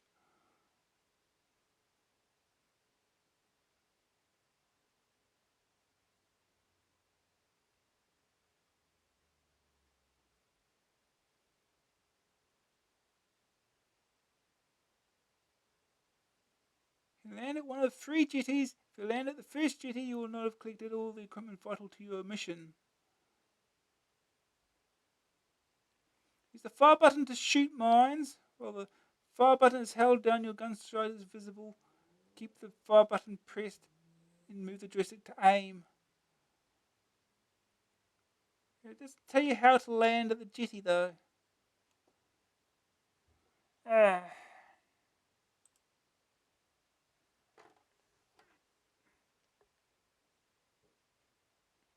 Okay. Hit the right button. Okay. Time doesn't run out by the time we get to the next jetty.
1 minute left.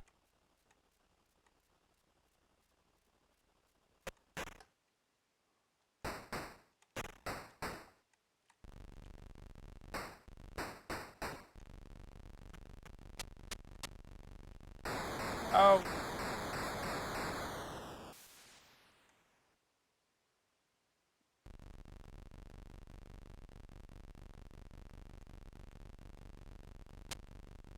Oh.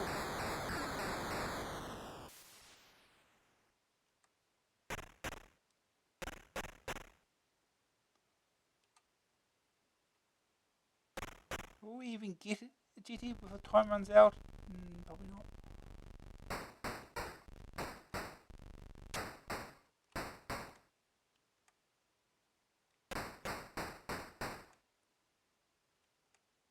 Oh! Oh, the time limit works well, I see. We now have 99 minutes.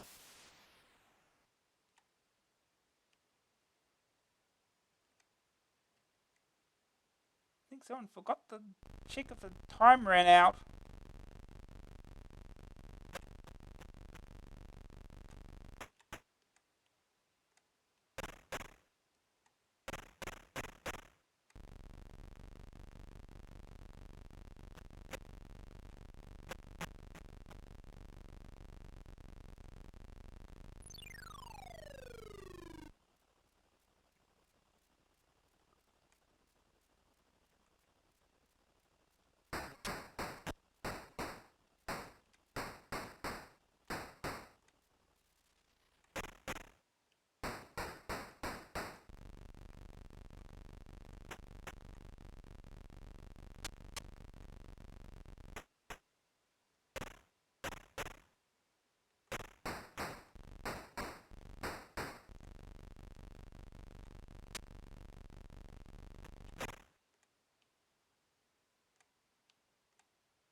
Come on.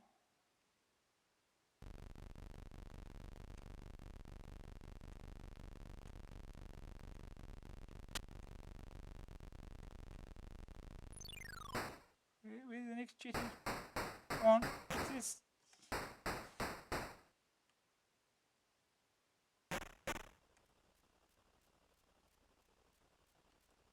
Or do they just not have any more at all now? Something.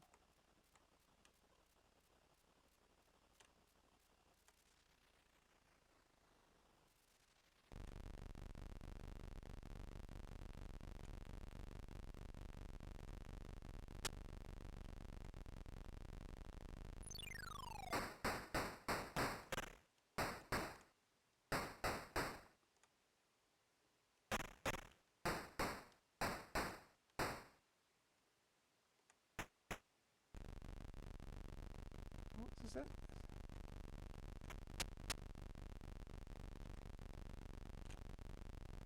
Okay, what do you do then? You can't really slow down.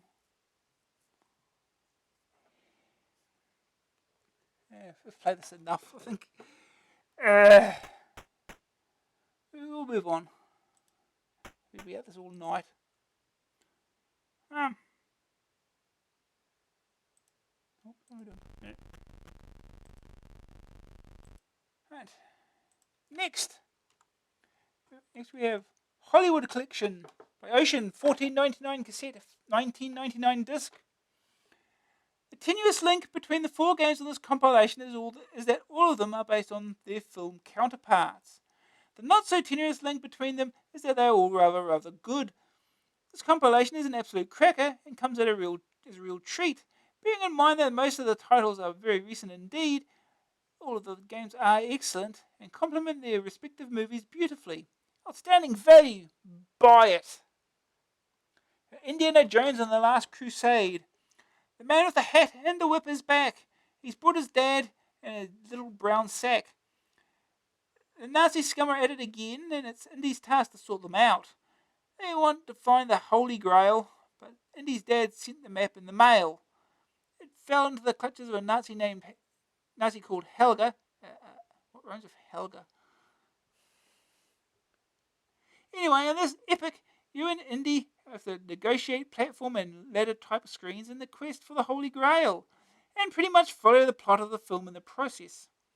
AA gave this game a rave in issue 49, and with good reason too. Wonderfully drawn, if spicky port mono graphics, good animation, and nice tunes all combined to make this a great film tie-in and a good game on its own right. A couple of minor gripes. The sprite collision detection is less than generous, and Indy seems to miss time jumps, even when your reactions are spot on. It is less of a challenge than that first impressions may lead you to believe, but it never gets too easy, and you still have a good few weeks' enjoyment trying to find the Holy Grail and win the girl, and even save your dad while you're at it. Not a great deal happening here, but could there be something useful in that there pot? And he decides to take a look.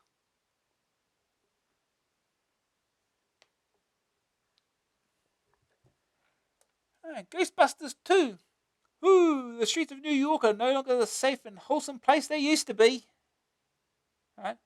Even the muggers avoid the dark and mysterious corners of the city. Why all this fear? Why all this terror? Slime, that's why. Great congealed glutinous drivers of sticky, icky, snot-like slime. Not just your ordinary pool of bogies either. We're talking supernatural, spookalicious, Scooby-Doo kind of slime. In short, ectoplasm. And where does all the slime come from? The blinking Twilight Zone, probably. And where are the Ghostbusters when we need them most? They're being sued for every penny they have by the city of New York, who decided that the antics in the first film were some kind of giant hoax. What follows is a platform come shoot 'em up kind of thing, with 3 levels of supernatural laughs aplenty. Starting in a sewer, you are lowered by rope down a huge chasm, dripping with slime and crawling with spooks. And you absolutely do not want to bump into a pair of big hairy ghoulies in a dark tunnel. Groping ghostly hands trying to pull you into your doom and sever the taut cable is the only thing between you and a solid braining at the foot of the tunnel. Collect the various goodies as you descend, grab a sample of slime, and move on to the next level. The action continues inside the Statue of Liberty, which you have to guide. It walks seriously along Broadway, avoiding contact with ghosts as you go. You must replenish your ever-depleting supply of lubricating slime or face the dire consequences. Should you complete the second section, you are faced with the third and final level. More rope swinging this time as you attempt to save Sigourney Weaver's Sprog from the dastardly clutches of Vigo the Carpathian, made-up name. Nice graphics, cool sounds, and spot-on gameplay marred the cassette version by a cumbersome multi-load. Recommended nonetheless. A valiant Ghostbuster reaches his destination at the foot of the air shaft. Spooks are plenty, though, to make his life difficult. The Statue of Liberty takes a leisurely stroll along Broadway. Not bad for a 200 blinking foot statue. Batman the Movie. A dark shape stands silhouetted against the full moon. Atop the highest building in Gotham City, he pauses for a moment and then leaps from his perch, cape bellowing in the night's breeze. He stoops and reaches for an outstretched flagpole, grasps it, flips over, and hangs there for a while, almost like a bat. Yep, beginning in this platform-filled realm of the Axis chemical plant, the scenario of the first section is more than a little like the Capcom arcade hit by Commando. The Caped Crusader swings deftly from ledge to ledge, dealing out swift and brutal justice to crims with the aid of a well-placed batarang. Moving on, you encounter the nasty, despicable killer of your parents, Jack Napier. Knock him into a vat of radioactive sludge and move on to the next stage. Here, you tear through the streets of Gotham City in a souped-up Batmobile, using a well-timed bat rope to aid you as you speed around tight corners. After all that excitement, it's time to relax with a reasonably sedate puzzle game, in which you try to come up with a cure for the Joker's fiendish laughing gas. Then you race from here to the Batwing to stop the gas-filled balloons from delivering their hysterical but deadly payload of laughing gas. Back once more in the violent streets of Gotham, your final task is to scale the heights of Gotham Cathedral, or platform fun, and reach the final showdown with the cackling loon himself.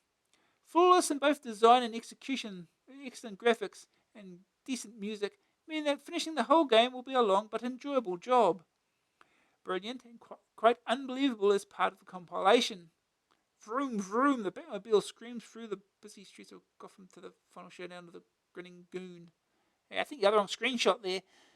The Cape Crusader swings gracefully through the Axis chemical plant, ever closer to his appointment with the Joker. Yep, they got the screenshot screwed around there. Robocop. Alex Murphy, unfortunate victim of a crime wave in Detroit, is blown apart by a vicious crim. He wakes to find the remaining bits of his body have been rudely transplanted onto a robotic exoskeleton. Murphy can't remember diddly squat about his previous life, but emotions are still present, and as time progresses, the mechanical copper starts to remember more and more.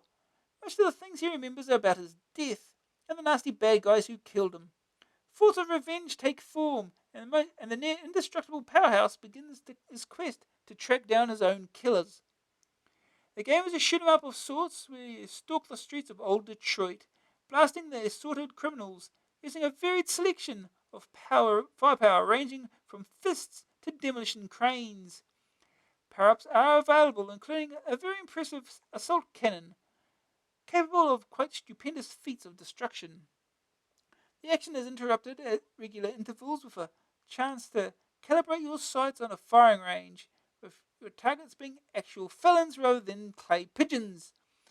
And there's a subject identification screen, much like those old-fashioned sliding puzzles. Graphics and sound are reasonable, and the product has a very slick and polished feel to it. Possibly the weakest of the bunch, but still an excellent game. Verdict. Indiana Jones and the Last Crusade, 82%. Ghostbusters 2, 91%. Sorry, Ghostbusters 2. Batman the movie, 89%. Robocop, 81%. Overall rating, 83%. Yes, this all makes sense, I'm sure. Anyway, but since I never reviewed Robocop before, we get to play it now. So it's time for Robocop.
Okay, let's go.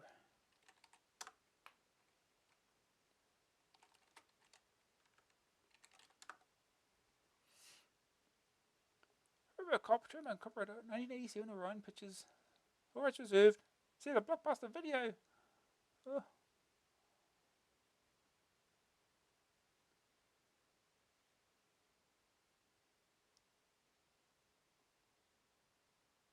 Robocop.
you move on.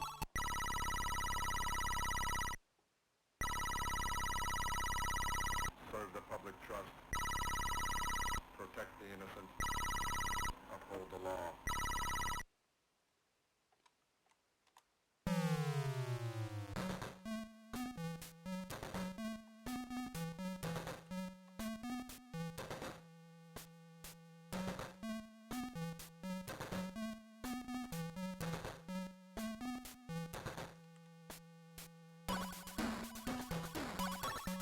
Oh.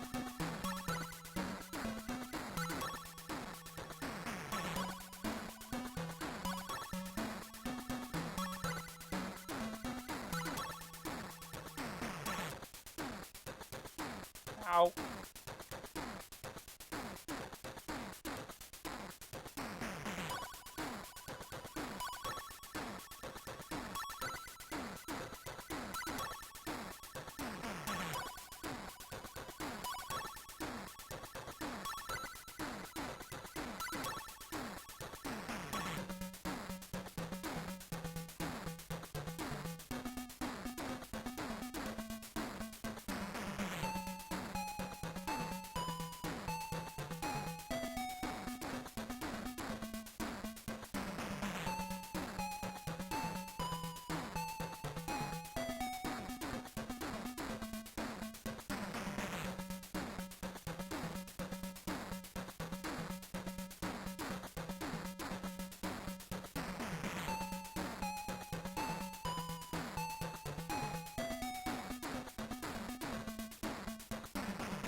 There's one stage down.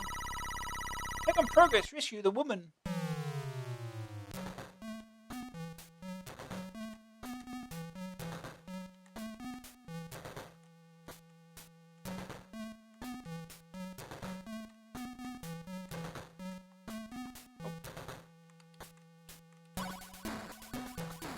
Shoot him in the deck.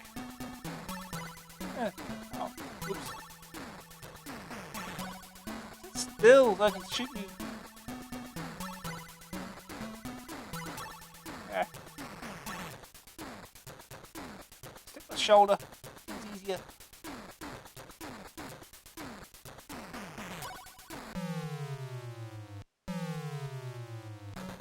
Do you not get our time back?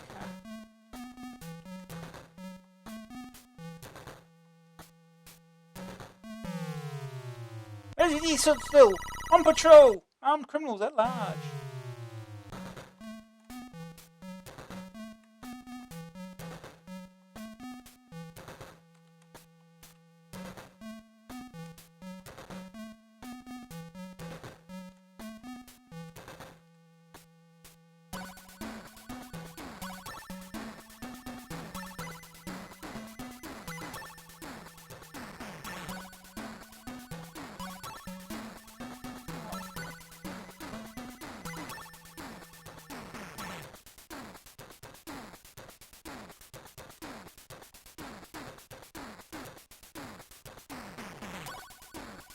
Ow.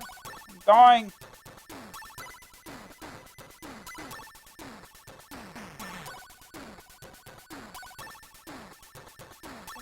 Can't react fast enough.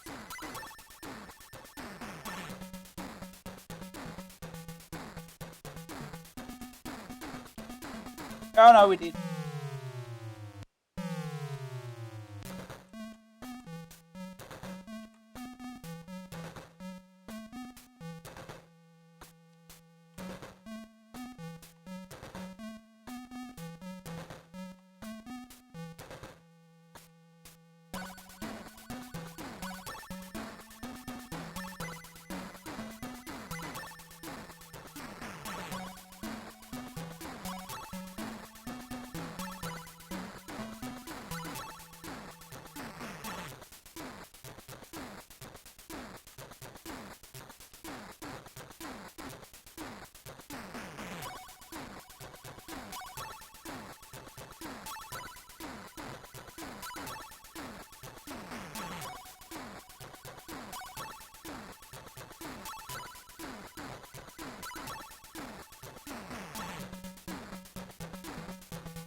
Ow.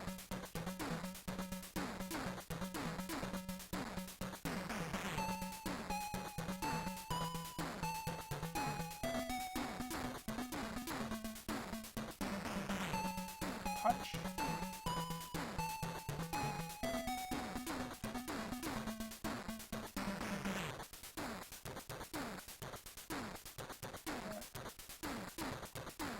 Oh god. Is it more than once?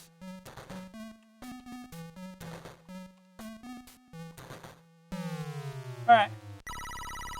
Identify deceased using police department computer.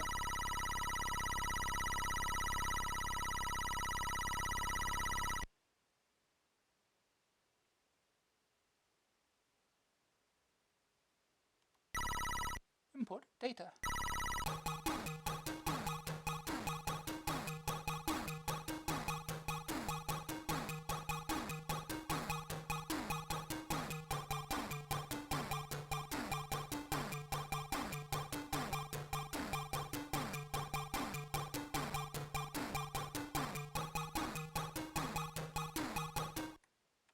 Perfect. Nasty. Oh.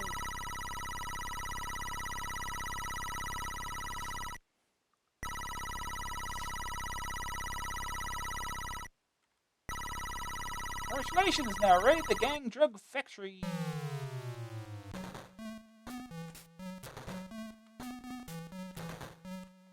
Ow.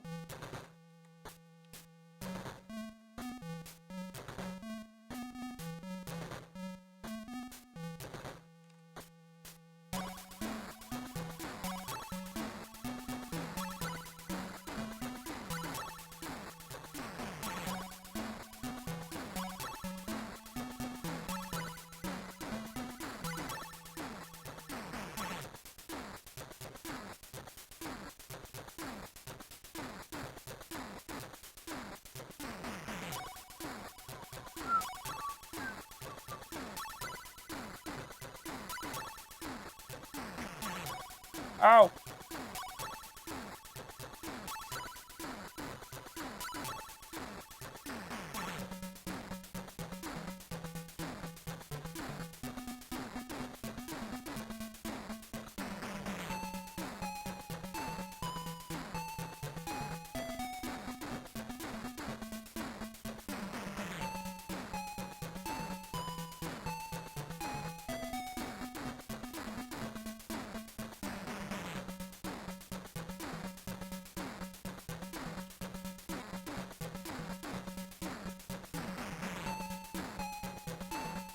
Hey, shut the thing right through him.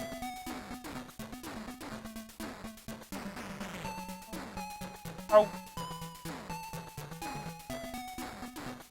Look, it's straight right along me. Get this.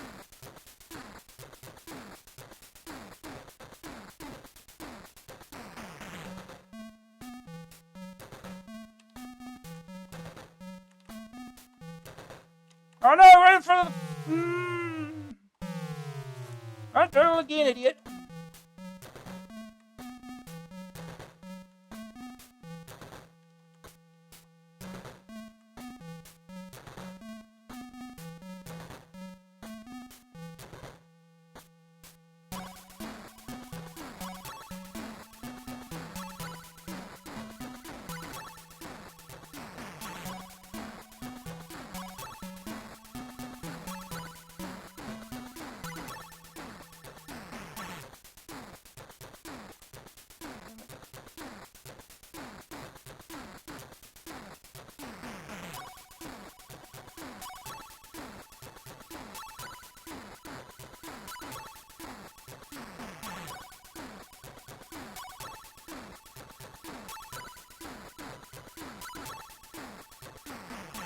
Ow, my foot.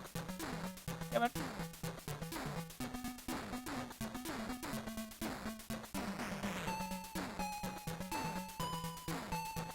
God damn it. I really like to exploit the bits where you cannot shoot.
Alright, rest Dick Jones at ACPH.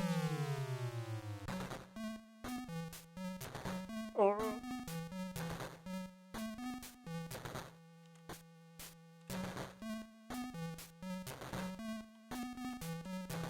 punch. This is a miniature 209, right? Escape from OCP. God damn it, we did.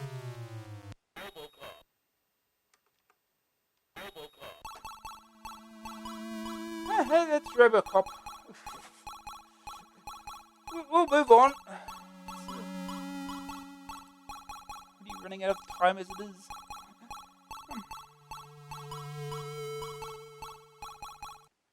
Alright, next is Edition 1 by Virgin Games, $12.99 cassette, $14.99 disc. The link between these four games is a pretty simple one. Mindless violence and destruction. The compilation as a whole isn't too bad, but only two of the games are outstanding, and one, Xenon, isn't far short of dire. The underlying sentiment of remorseless mindless violence is admirable though, not bad. Xenon. Xenon was a smash hit on the 16-bit machines, and it was the first title to really show off the capabilities of the then new machines. The Bitmap brothers were the wild hombres responsible for the game, and it takes the form of a vertical scroller with one big difference. You can swap vehicles at the press of a button. Switching between a tank and a spacecraft, you simply fly or drive up the screen, destroying anything you come across. Kill, maim, eradicate, we've said it all before, and for it to work, it needs to be done with either originality or extreme style. The question is, does the Amstrad version fall into either of those categories? Sadly, no. The graphics are quite bland, and the scrolling is painfully slow. The sprites are not bad, but lack both colour and character. The control response is poor, bordering on dreadful, and the game lacks the essential drive of this genre. Sound isn't too bad, but in terms of playability, this title, unfortunately, is a bit on the rough side. The real problem is that converting a game which relied heavily on awesome graphics and sound, even on the 16-bit machines, is really a bit foolish. The poor old 8-bit Amstrad just isn't up to the job. The original ST and Amiga versions were beautiful to look at, but actually quite dull to play. Xenon is also very easy to complete. The aliens are the only thing that moves slower than you, and their bullets bimble about aimlessly, very easy to spot, and even easier to avoid. Too easy, too dull, and lacking in both variety and originality. Double Dragon. You're strolling casually down the street with your best girl in your arm. The sun is shining, the birds are singing, and then all of a sudden you are surrounded. The swarthiest gang of cutthroat, razor-wielding thugs in the city decide that they fancy your bird. Wham! The filthy scum bop her in the stomach and drag your squeeze off to their lair. Understandably miffed, you and your pal pull on your special kung fu trousers and head off into the darkest depths of the city's underworld. What follows is a kicking, punching, head-butting, stabbing, clubbing, shooting bloodbath of extreme violence. Hit anyone who strays across your path, thugs, drug dealers, and little old ladies, it's all the same. Graphics are very nice and echo the feel of the arcade original quite nicely. Sound is a little more than average, though, but the biffs and pows are quite suited to the game. In terms of playability, beat-em-up fans couldn't ask for more, with plenty of vicious baddies to deal with and the added bonus of being able to use any weapon that the enemy drop. Knocking sense into particularly big dudes with a baseball bat is a pleasure that should be experienced by everyone. And normally peaceful peeps who find themselves giggling with hysterical glee as they lob a razor-sharp knife at some girl with a whip. Double Dragon is a double cool and totally playable. Obviously, a great deal of time was spent trying to get this one as close to the arcade version as possible. It contains all the features of the original, the only real difference being the control method. Bearing in mind that the Technos coin-op had 3 fire buttons, the programmers have succeeded admirably in including most of the original combat moves. An excellent conversion and a polished game to boot. A thug blots out the sun as he leaps towards you. Kill him, kill him, kill him all! Ha ha ha ha! Frank is a very sick man. Gemini Wing. Those fluffy white clouds conceal some of the most vicious, twisted alien space fiends in the history of galactic warfare. And now there is really nothing better than jumping into a spaceship and murdering unpleasant, slimy aliens, is there? Especially when they're as ugly as this lot. What do you need to visit destruction upon these hapless alien scum? Extra weapons, that's what. Not just ordinary weapons either. How about the windscreen wiper of death? Or perhaps the spiraling circle of death? Unashamedly xenophobic, this simple vertical shoot 'em up has you flying over an alien landscape, killing absolutely everything. Weapons are gained by collecting the pods that dead aliens have left behind. Usual end-of-level guardians make an appearance, and what we have here is a standard arcade conversion. The graphics are not really bad, but very garish. And it is often quite hard to tell just what exactly is going on. Enemy bullets are hard to spot, and the end-of-level critters are very dangerous indeed. Fortunately, smart bomb-type weapons make a frequent appearance, and boy will you need them. Possibly a little too difficult for the novice player, but not impossible. And certainly hardened blasters will find this one just the challenge to see them through the long nights. We gave this one a rave when it first came out, but in retrospect and bearing in mind the standard of current software, this doesn't really stand up too well. Still, fans of the coin-op original will be very happy with this conversion. Silkworm. Two-player mayhem is the order of the day in this conversion of the excellent Techno coin-op. A novel feature of this game is that when two-player mode, each player controls an entirely different vehicle, one a jeep and the other a helicopter. Both are armed to the teeth and extremely dangerous. The action scrolls horizontally across a war-torn landscape, the chopper controlling the skies and the jeep taking care of any land-bound obstacles. Extra weapons can be picked up at various stages, with the jeep having to perform an improbable jump to reach them. The helicopter is controlled in much the way you might expect, and the jeep has a machine gun that can be rotated through 180 degrees. A push up on the stick, and the jeep leaps gracefully through the air. Teamwork is very important in this game, and it is teamwork which makes this stand out from the crowd. You will alternatively curse and praise the efforts of your teammate, and no advantage is gained through being selfish. The graphics are superb and really capture the feel of the arcade version. Sound is noisy and raucous, and suits the game to a T. All in all, this is more fun than a guy should have, and is easily the best game on the compilation. The verdict: Xenon 64%, Double Dragon 85%, Gemini Wing 65%, Silkworm 89%, overall rating 73%. And this version of Double Dragon, that's the disc version, the one Richard Aplin did. The quote-unquote good one. So I suppose we should play that, since we don't think we've done that at all yet, have we? I can't remember, so we'll at least have a quick look at it.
Right. So I think I'm pretty sure we've only looked at the Animagic version. One that's colourful but slow and Well.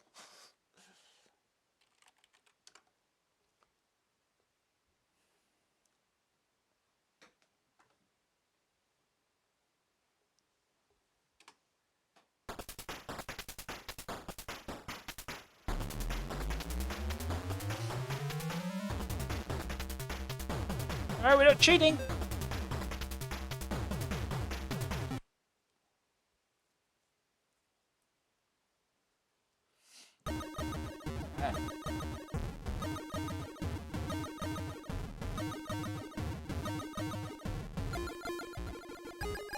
Rigid Master Truck presents Double Dragon.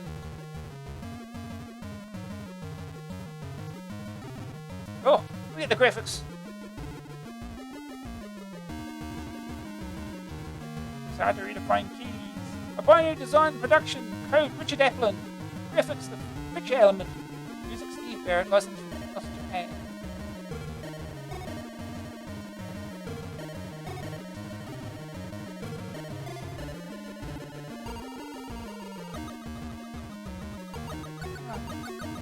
We'll start because this music is continuous.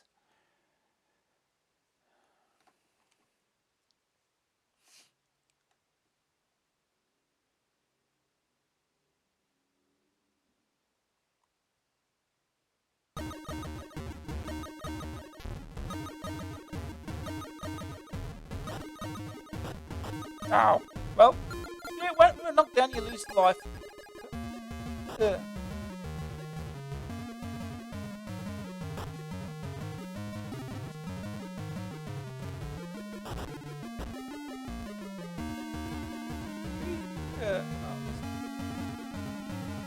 you got the elbow. Elbow is utterly useless.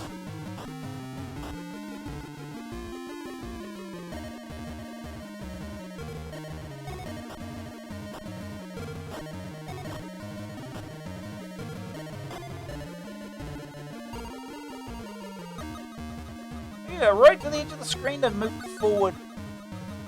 Andy.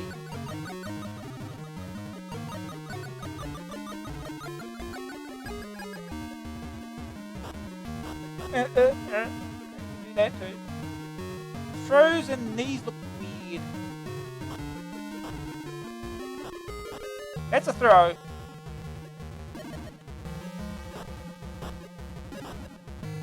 we go.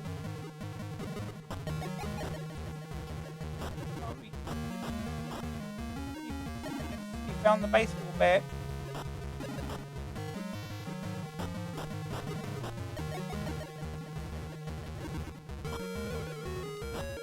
He got a headbutt too.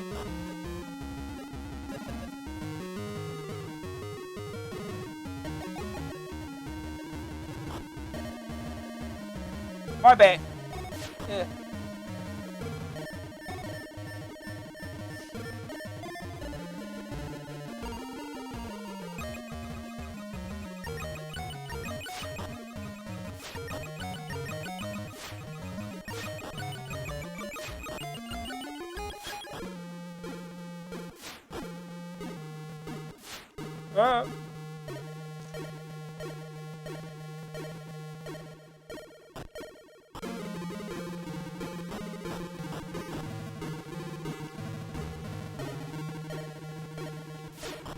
Oh, dear.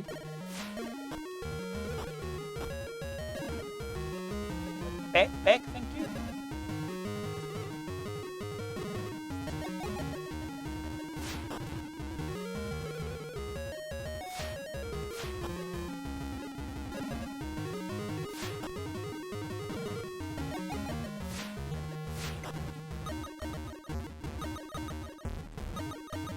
Screw. Oh, he's everable.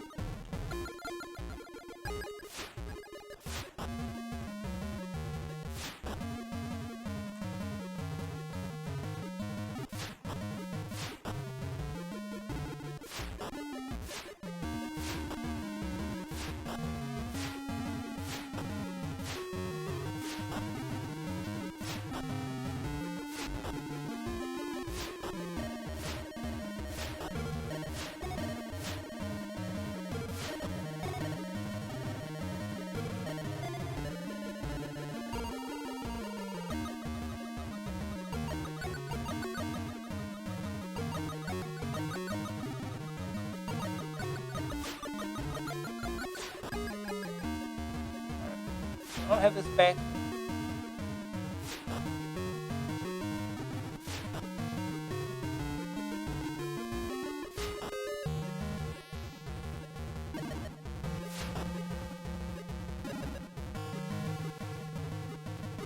Now we have sunburnt Aberbo.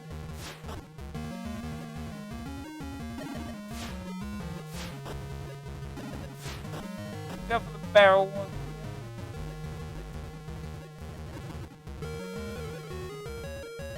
Yay. Catch! Oh, the wrong way.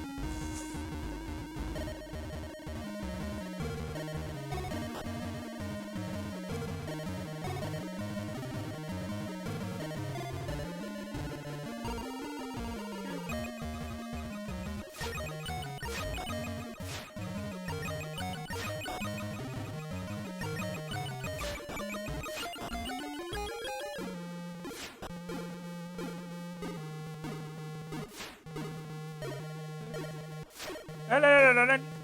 Right.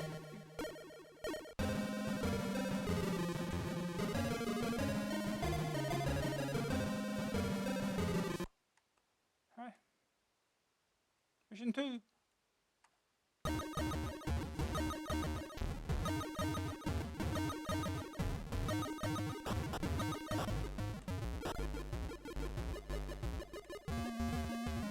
we climb?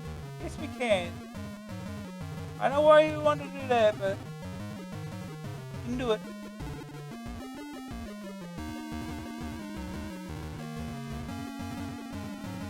You're gonna throw that something one of these days.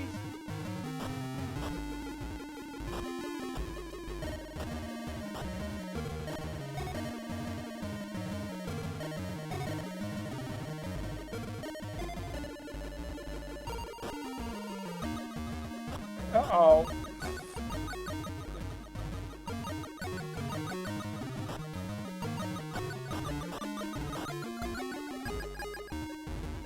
Oh. Mine. Oh.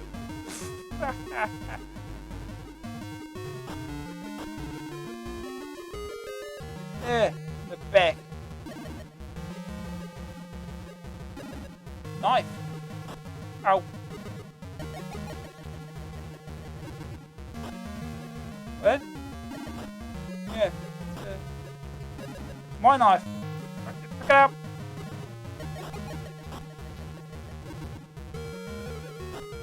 Ow. Yeah. Hey, can't go back out. How about that? Yeah. Yeah.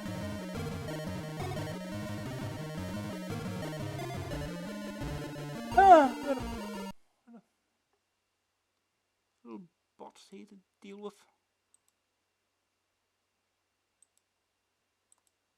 Yeah. Here we go again. Who wants a knife?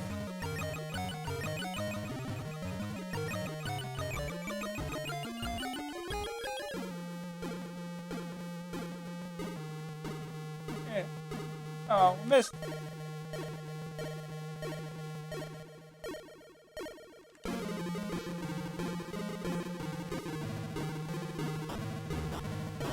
Throw! Whee! He's gone.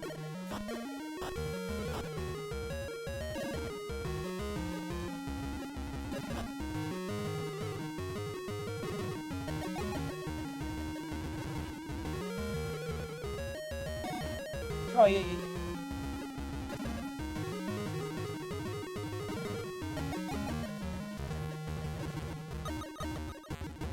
Let's catch!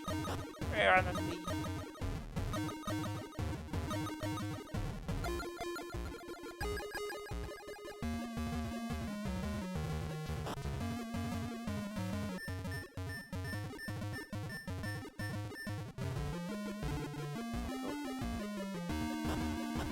Oh, you guys catch.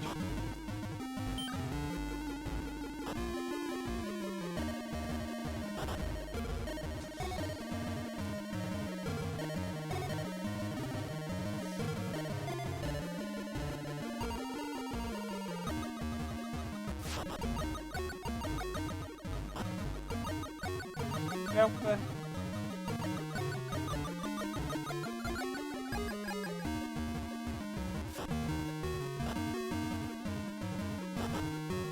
Yeah, never ever hit anyone that's carrying a box.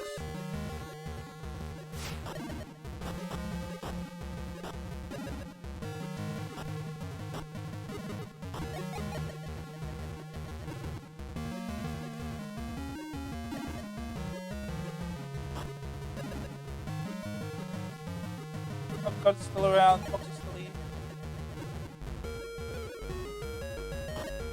Right. Conveyor belt is actually moving, supposedly. So.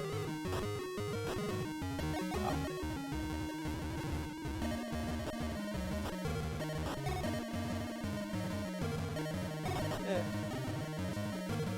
Oh no, everybody's back.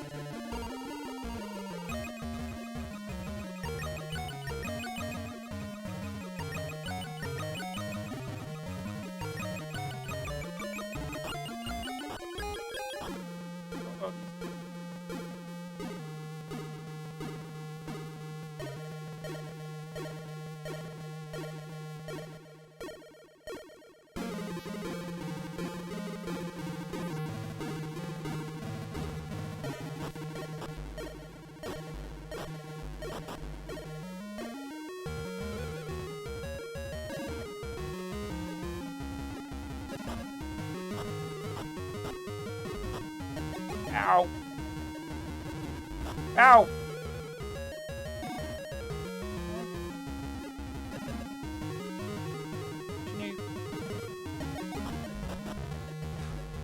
Thanks for all the frames you gave me there. Oh, come on, it hit me twice. That's not fair.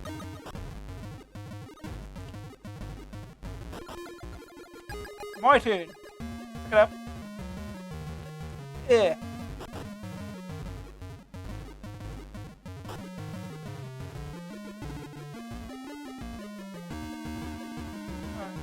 Run over both.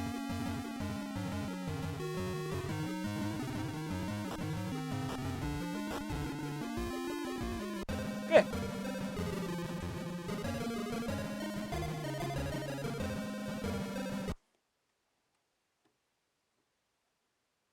Right.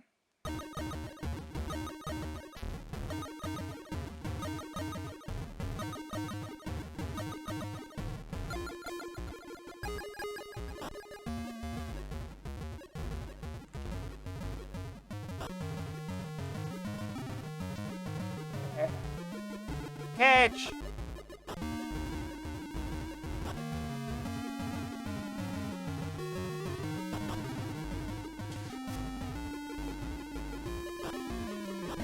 Throw!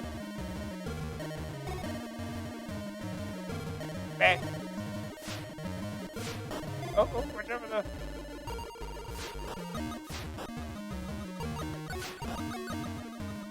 The barrels are dangerous.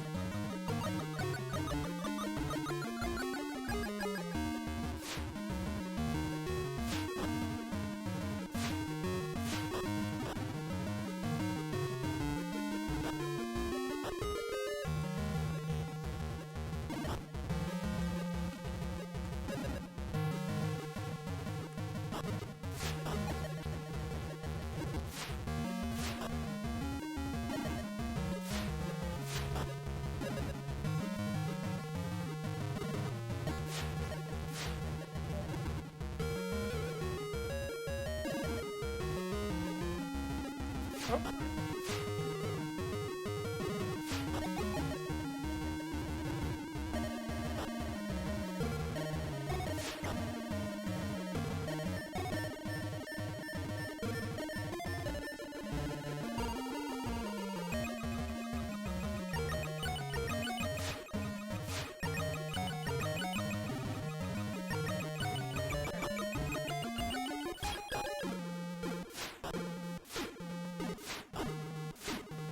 I don't think they wanted white BTG schools for it, perhaps. I don't think they really track a lot of Amstrad games.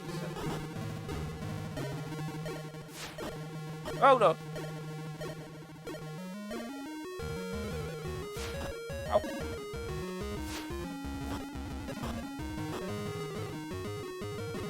Up, thank you. Oh.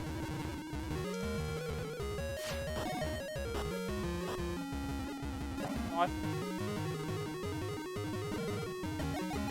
Where are you going? Come on.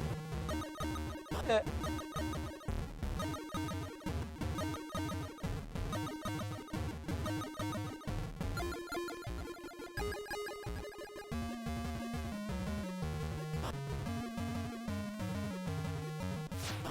I do remember seeing scores for the Amstrad version of Xenophobe on the TG website years ago. It's probably not impossible.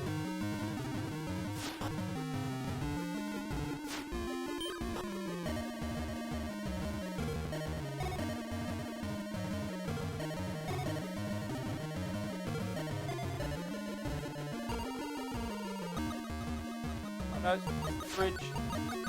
Okay.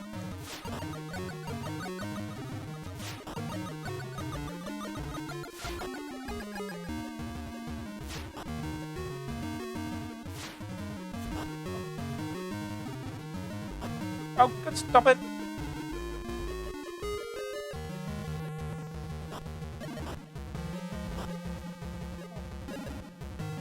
Oh, I hate that he can just hit you as soon as you get up.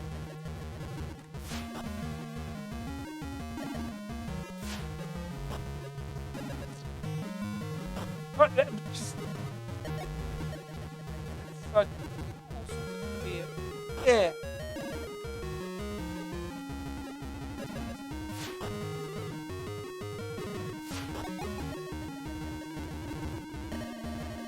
Oh no!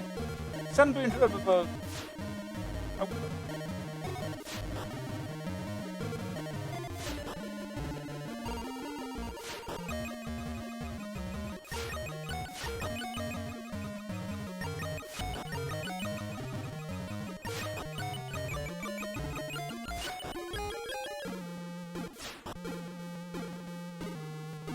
We fell in the water. Oh no! Do it with a knife.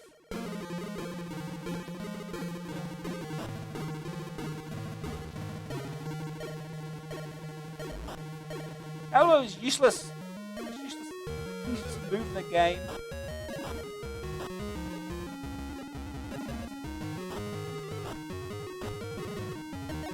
We're in the water, damn you!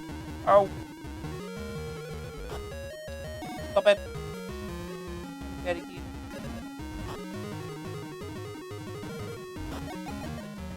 What? This is pretty unfair.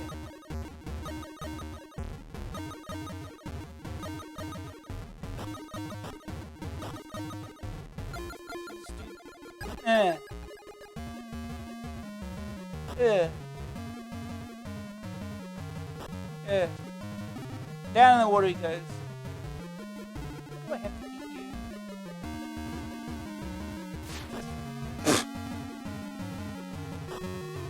Yeah, and I fall in the water!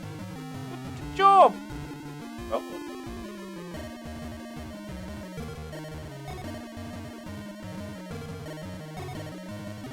Thank you. He fell in on his own accord.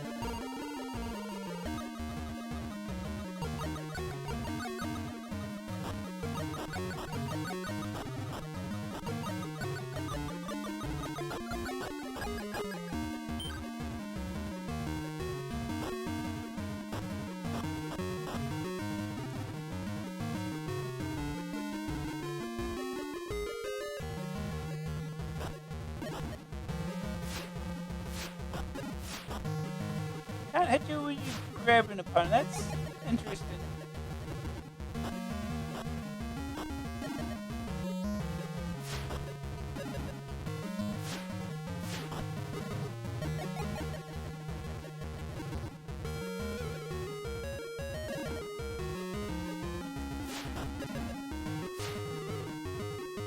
Don't jump.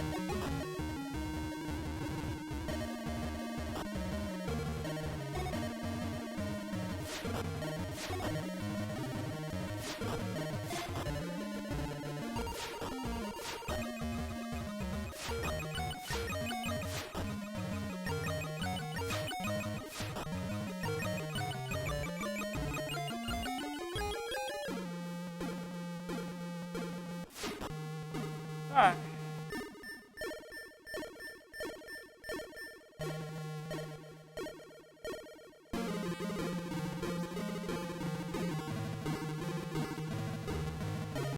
I know boulders now.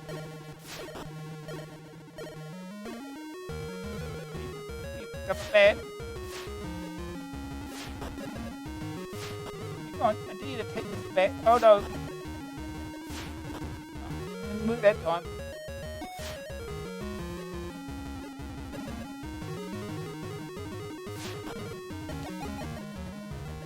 No, they both got bats.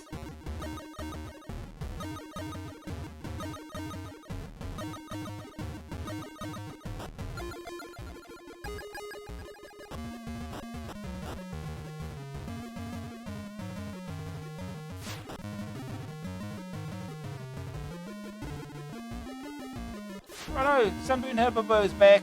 Oh no, he's put his friend.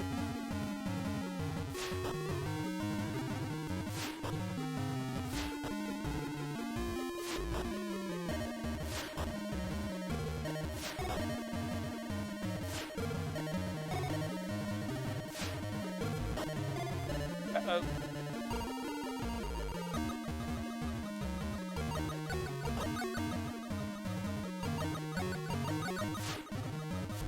Oh.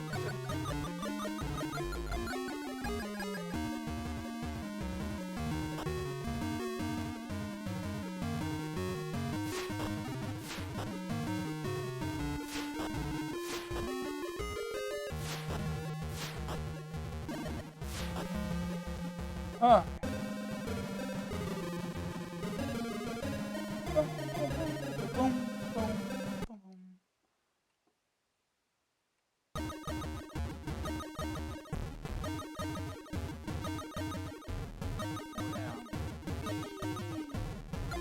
Good.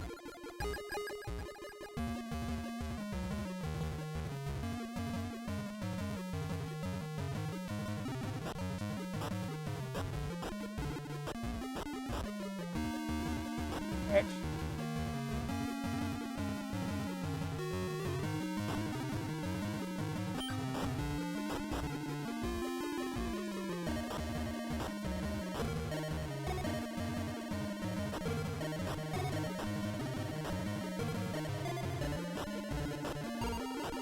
Oh.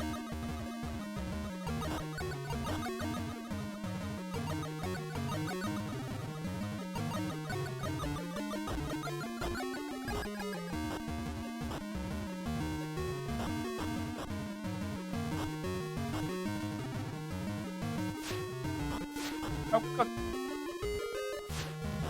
No, stop it.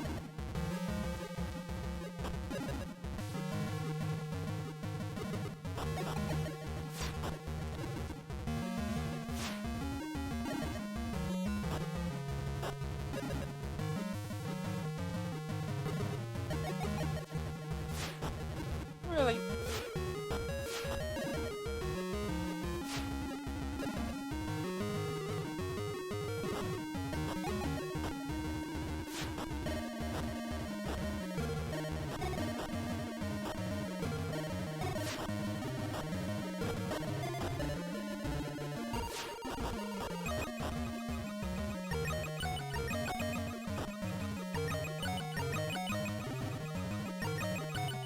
No.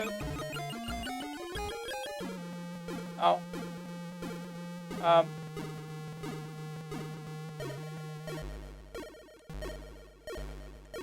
Yeah, get rid of that boulder. Don't want it.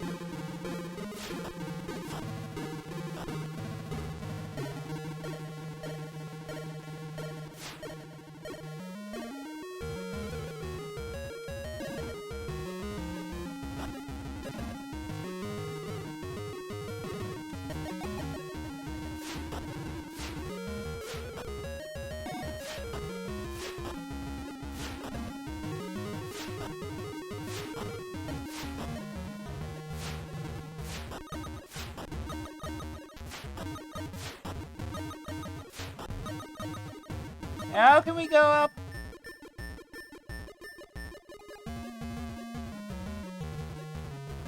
Oh, there's a boulder here.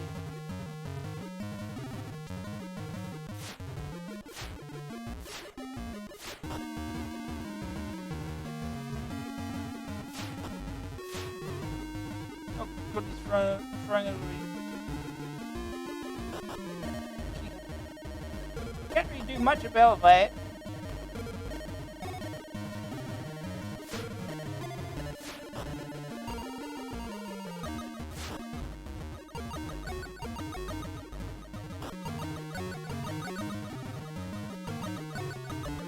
Catch.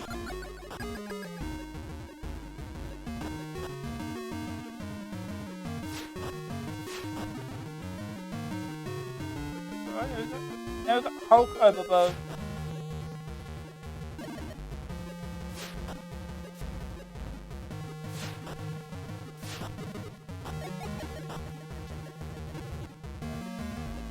Ah.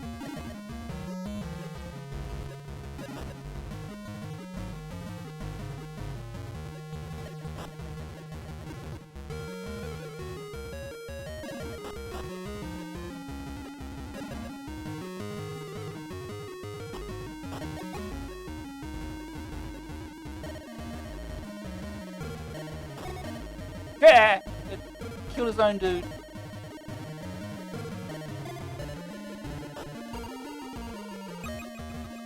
Going?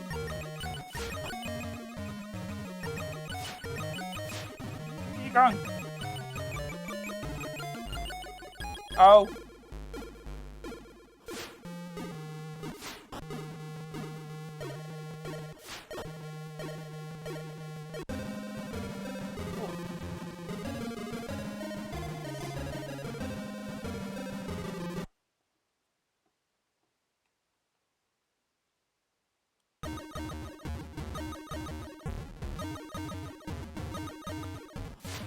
Oh.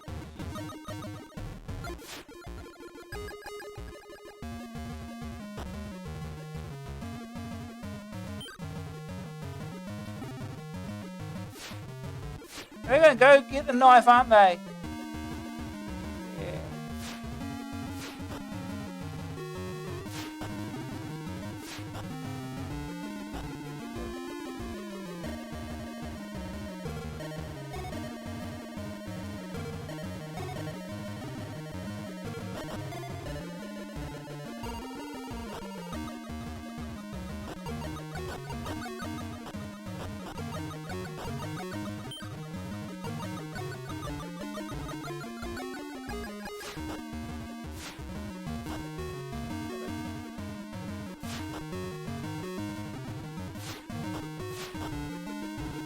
Oh.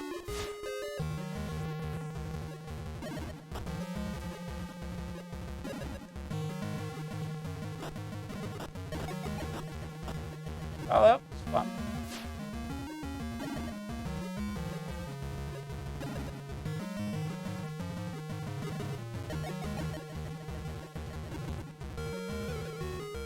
Come on, sit still. We hit you or something.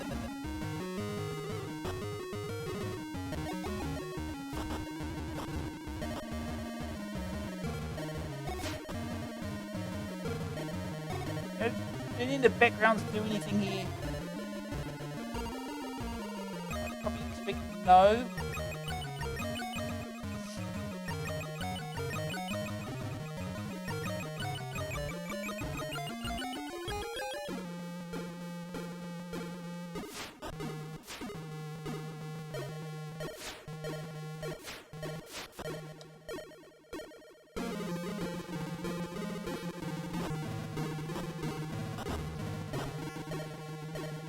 Yeah.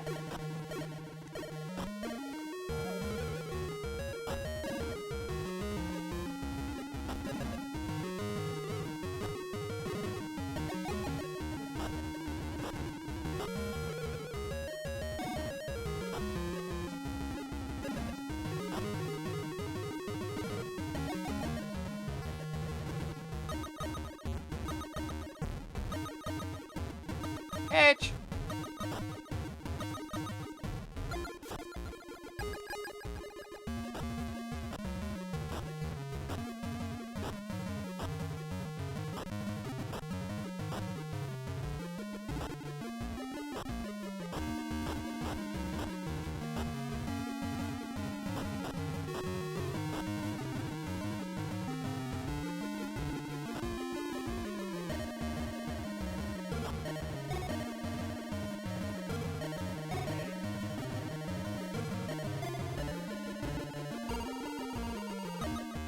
Oh no. Behind there, that's good. Eyes everywhere.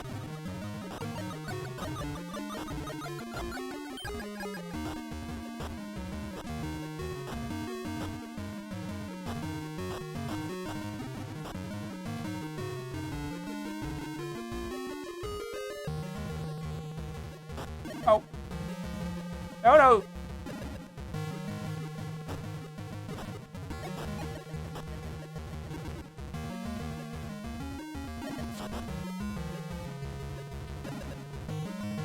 Oh no, that way.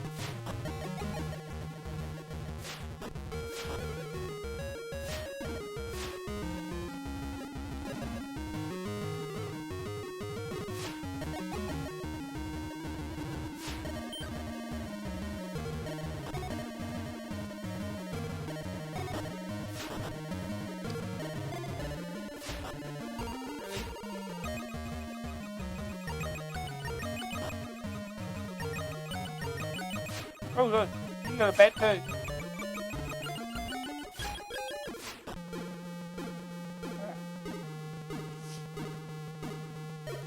Oh, jeez.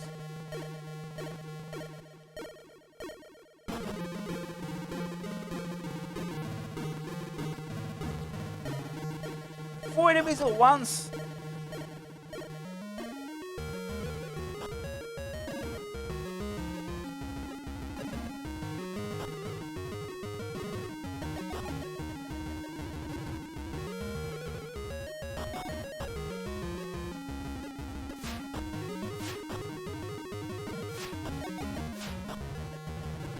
Oh, yeah.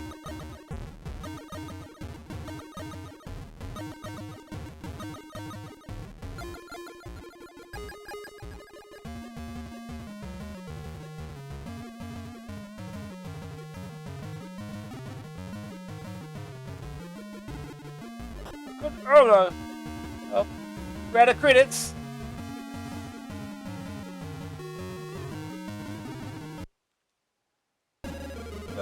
Oh, dear.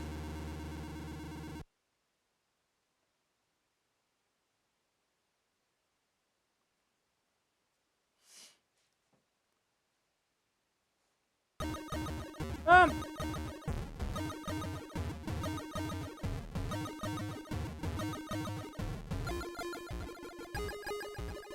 Oh. Um. I got that one out of the way at least. Back to the magazine. Will be first actual new game. This issue, Nightbreed. By Ocean, 10.99 cassette, 15.99 disc. Midian, a place where even monsters can find forgiveness. A place where grotesque creatures, shunned by humanity, have fled to find some kind of refuge. Some are evil, some are simply misunderstood, but all of these vile creatures have one thing in common. They realize that true evil exists only in human souls, and that monsters, like animals, are innocent of their crimes by their very nature. And so, in this game, based upon the book and film by Clive Barker, the enemies are the good guys. Soldiers from the Canadian, for that is where the film is set, equivalent of the National Guard, seek to hunt down a man named Aaron Boone, the hero, and make him pay for a series of murders they believe he committed. Boone is in fact innocent, but his psychiatrist, Decker, has hypnotized Boone and made him believe that he is guilty. Torn with anguish, he makes his way to Midian, where the unfortunate dude gets bitten by a sort of vampire thing. For bad to worse, as they say, Boone does not snuff it, but instead comes back in the form of a beast thing called Cabal, after meeting with a naked demigod called Baphomet, and decides to wreak vengeance on Decker. The game takes the form of a sort of collect 'em up, with Boone wandering from screen to screen, punching and kicking his way through the opposing hordes of enemy soldiers. Monsters do make an appearance, but true to the spirit of the film, these are best avoided rather than tangled with. The baddies are a varied bunch, carrying flamethrowers, machine guns, and the like, and can make life very difficult for a poor little monster.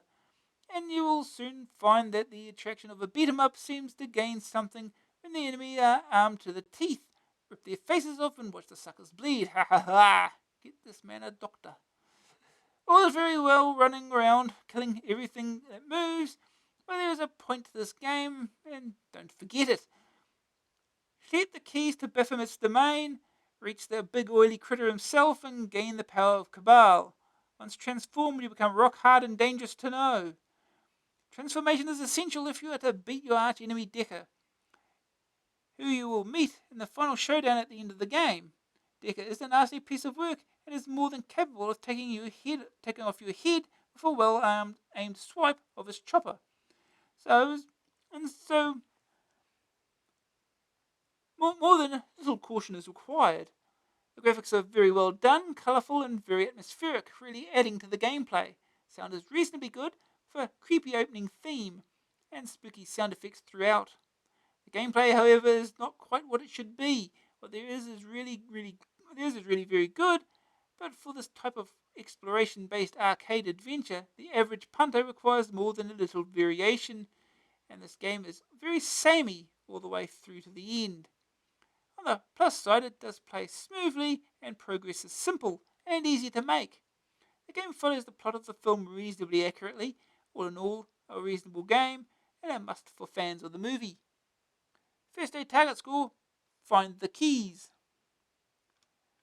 Second opinion, very bright and colourful, but likely to succeed on the basis of its cinema forebear rather than any great originality of its own as a game. It follows the plot of the film very well, not that that's any great recommendation. The verdict. Graphics 81%, smooth and colourful, with nice animation and varied creatures. Sonic 76%, a nice tune to start with, and good to average spot effects throughout. Grab factor 80%, easy to pick up, and progress comes very quickly and easily. Staying power 72%, a little too easy for long-term enjoyment, and little in the way of variety. Rating 78%, a very reasonable game in its own right, and a good tie-in. Stuck between a really big monster and an enormous rock, Boone is not having a very good day. The monsters are best avoided and should only be tangled with as a last resort.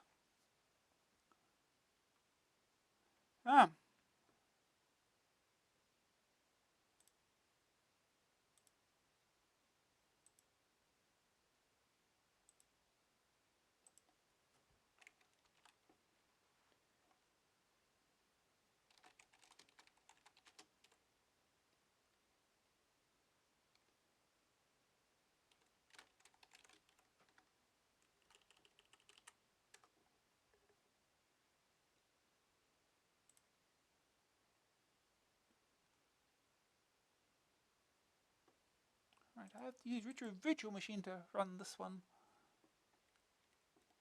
If I remember, issues with the disk image or something.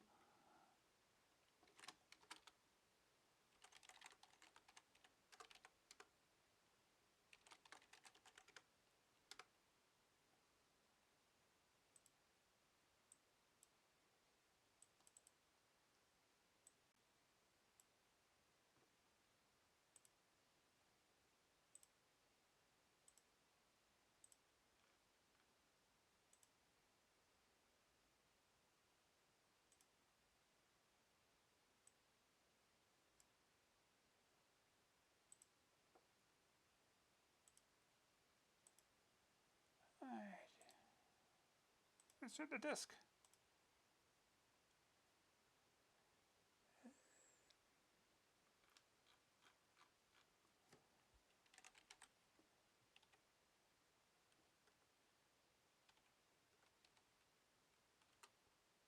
This one is not.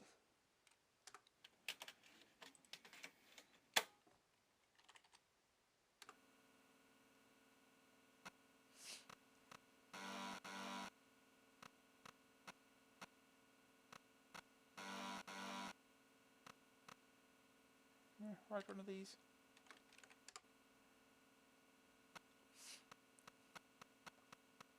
Alright, Brady, he looks. And the press. Prologue. Throughout history, man has always attacked and destroyed things he doesn't understand, consumed by fear and envy of abilities he can never have. From a race other than man becomes a nightbreed, immortal, space shape changes, powers beyond belief, blah blah blah blah blah. Median is an underground labyrinth beneath the necropolis, city of the dead.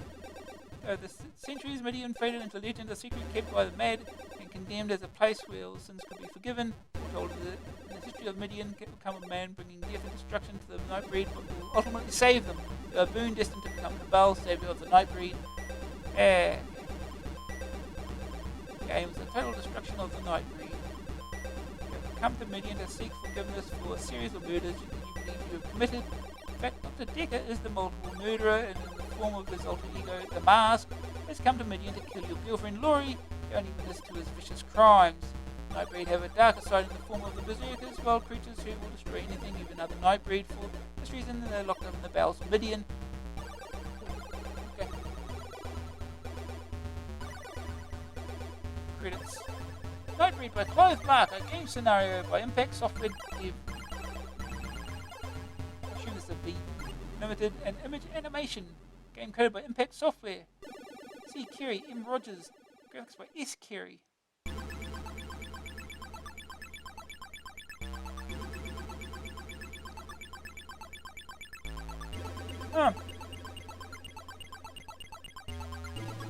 Off we go.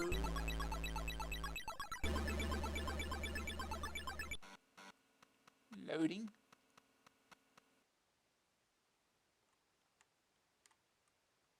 Oh, right. Gotta enable the joystick here. Oh.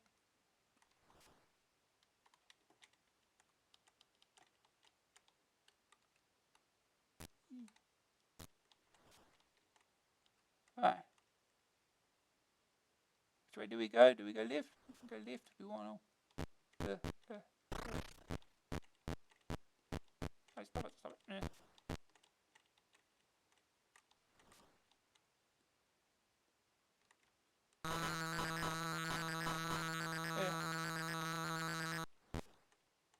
Well, this is going well to start with. Oh, we can't go any further, huh? Oh, there's a doorway there. Hard to tell sometimes. Ah.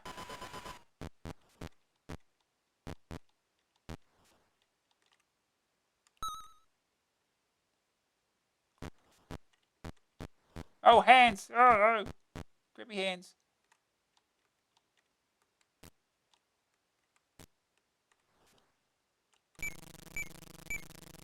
Watch the pretty light!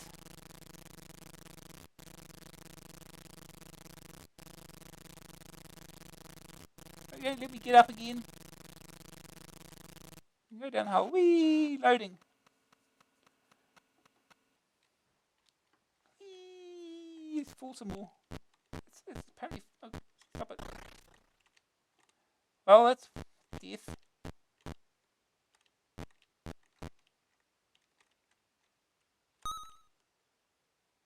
If I made it as resurrected you, boon.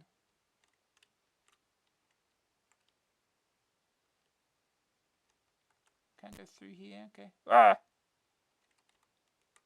Ah! Ah! Climb. Let's get out of here. Oh, can I get past you, huh? Huh?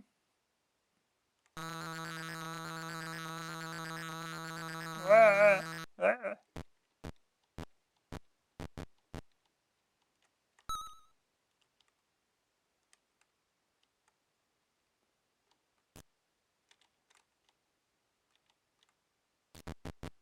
Oh, jeez.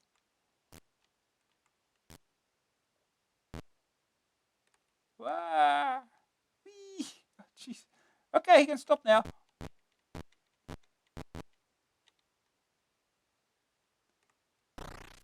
Oh. Squish.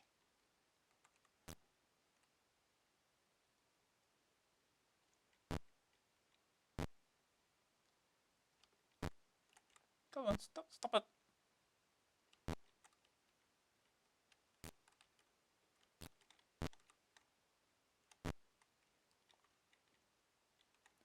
Oh, this is going well.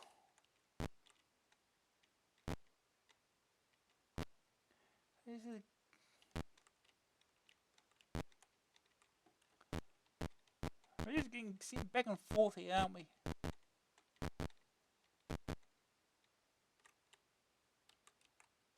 That was...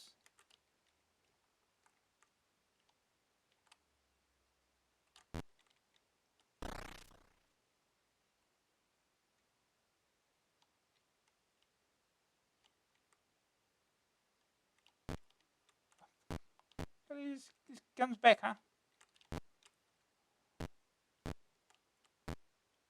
Oh. Well, this is going awfully.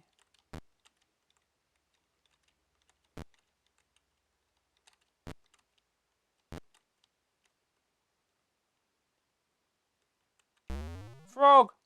I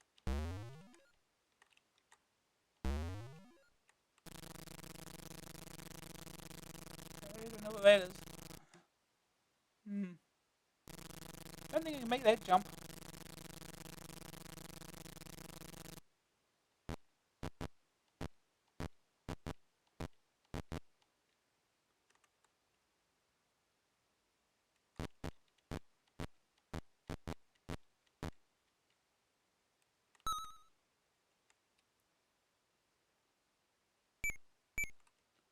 Watch the pretty light!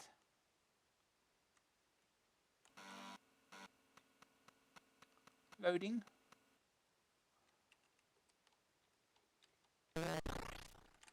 Huh.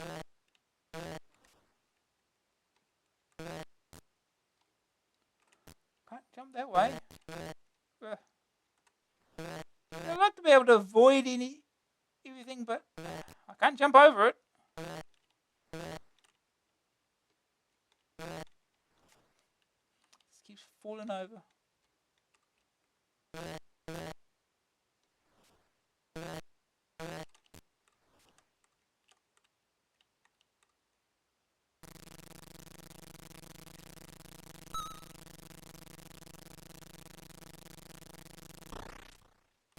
I don't know what that was.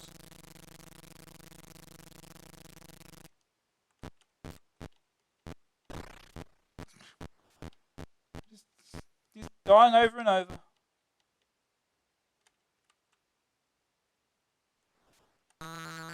There.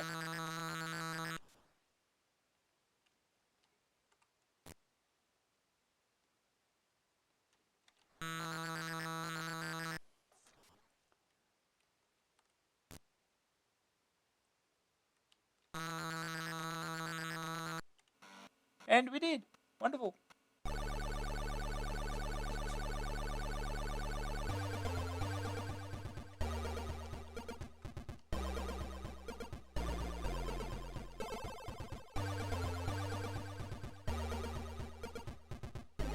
Can't skip this without the keyboard inputs, huh?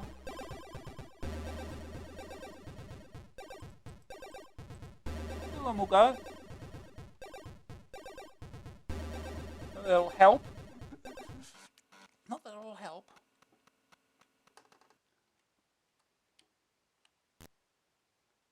At the gate of the metropolis.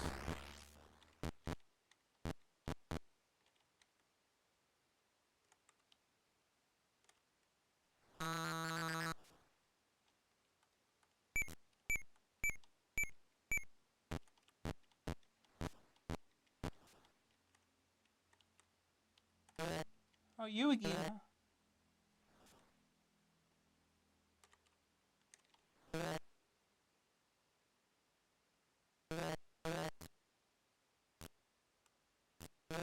Got it.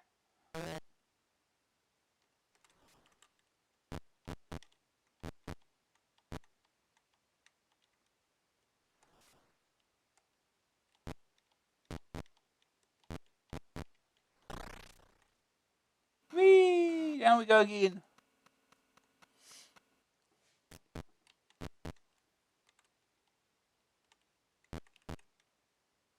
Oh.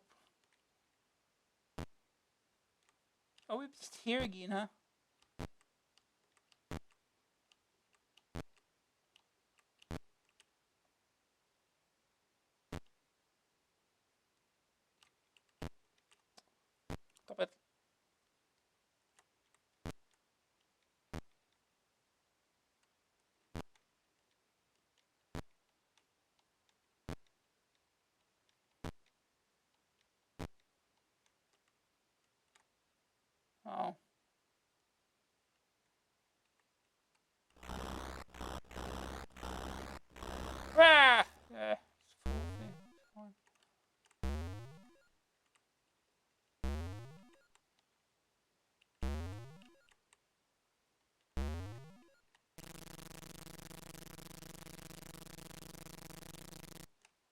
Let's just go down. Whee!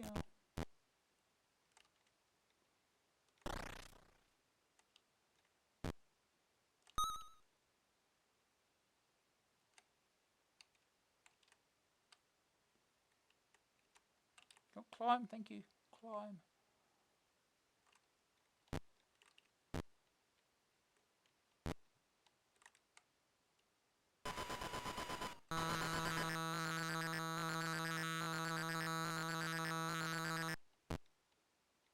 That looks like a time bomb.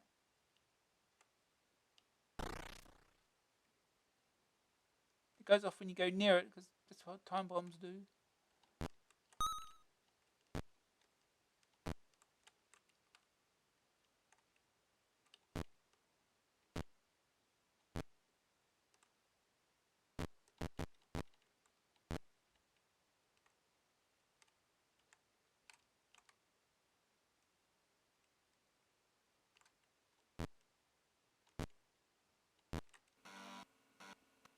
Loading.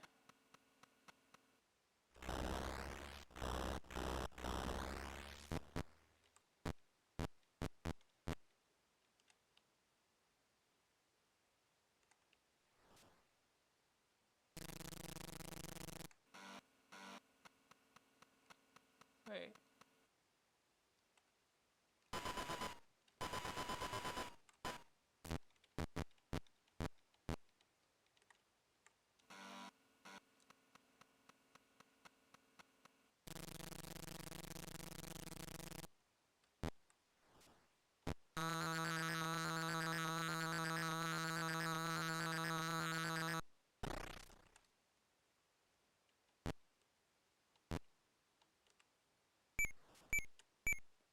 Where's the pretty light?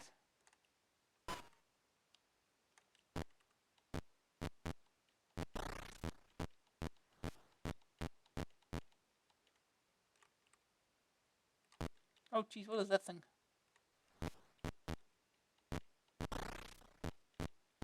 We're almost dead already.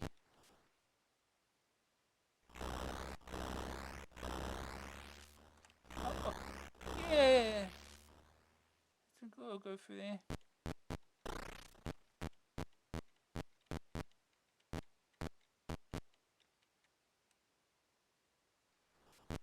Oh. Still not dead yet. We are now. Alright. That's Nightbreed. We'll fit in one more game. I think I know what the next one is. Get it out of the way.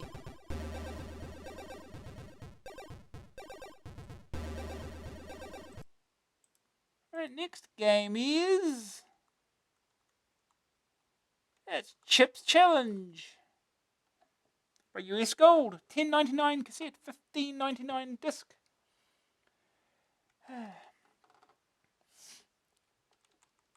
Chip is a nerd. He's a gangly, bespectacled youth and has no chance with Melinda, the best-looking girl in the class. But if he can prove himself, if he can complete the challenge, then maybe people will see him in a different light. Melinda has told Chip that he can join her computer club, the Bitbusters, on one condition. First, he must make his way through 144 torturous levels on a hunt for missing microchips. That's Chip's challenge. It's a bit tight, really, because the levels are infested with marauding monsters, terrible traps, and dozens of dangers. But Chip fancies her like mad, so he's up for the task. Chip has to collect a number of silicon chips that has been scattered around each level, then find the portal to escape to the next one. It isn't as easy as it sounds, though. The game world is constructed from a variety of blocks, doors, and surfaces.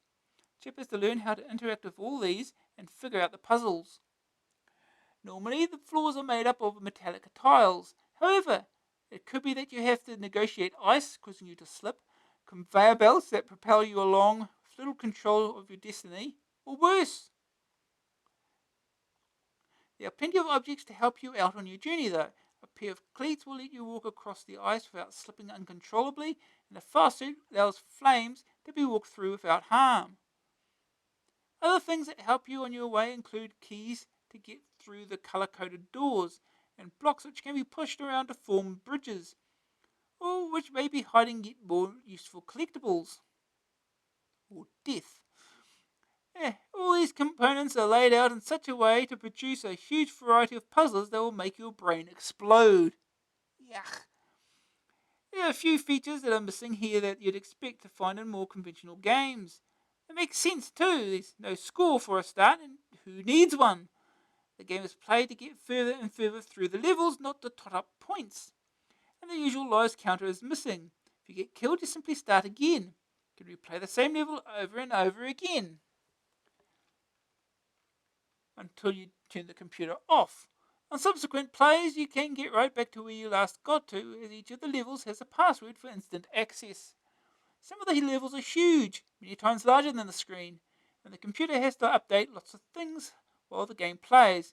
As a result, the game runs slowly, noticeably so on more complicated levels. This is a shame, as many of the puzzles require several similar steps to be repeated.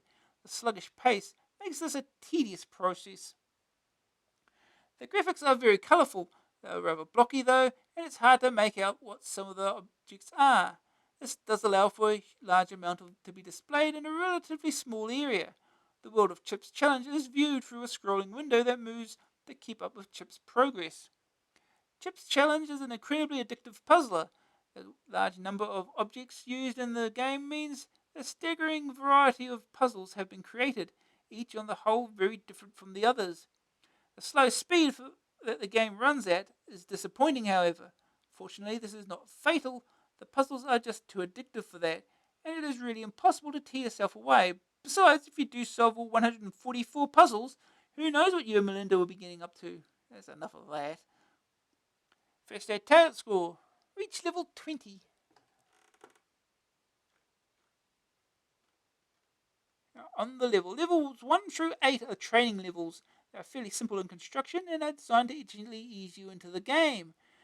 Each shows a different aspect of the puzzles you're likely to encounter when you get into the game proper. Level 1 has 4 different coloured keys and the corresponding number of doors. To solve it, you simply unlock the doors, grab the chips, and get to the flashing blue square above the centre. Chips tips.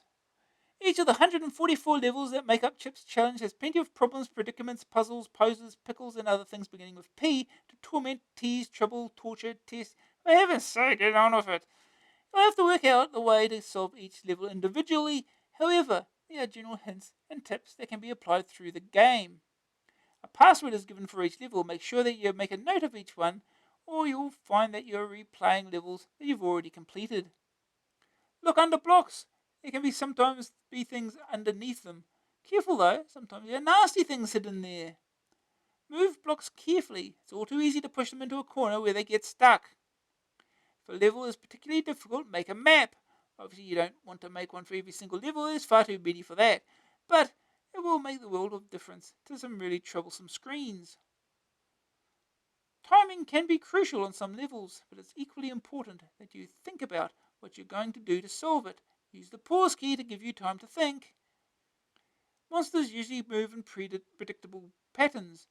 Some will follow the walls or patrol back and forth in a straight line, while others will try to move directly towards you. Use their stupidity to your advantage. The verdict. Graphics, 67%. Colourful but small and blocky graphics that move slowly. Sonics, 77%. A large variety of spot effects and suitably irritating tune. Grab factor, 99%. The learner levels get you into the game painlessly. Staying power, 84%. 144 tough and challenging levels will keep you going for ages. Rating, 86%. Classic puzzle action that oozes with gameplay.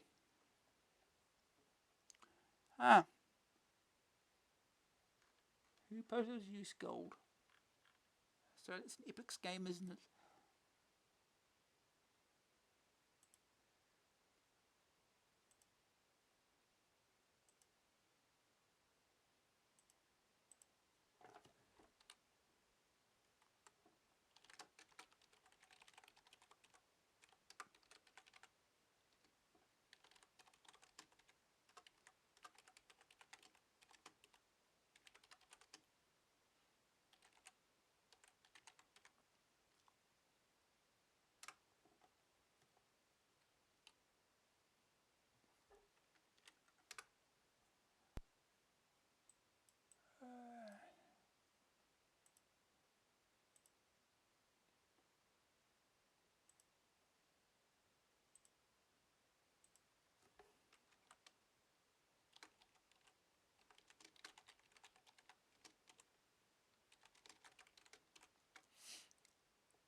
Okay.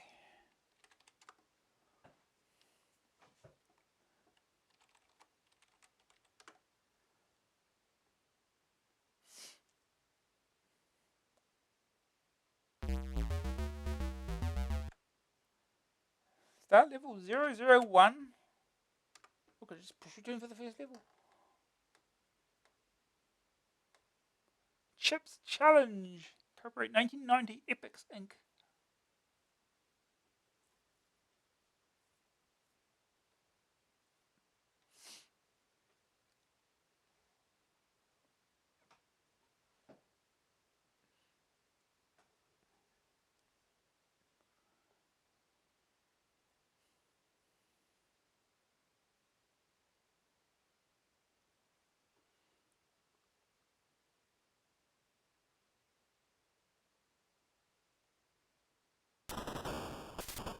Welcome to the Amstrad version of Chips Challenge.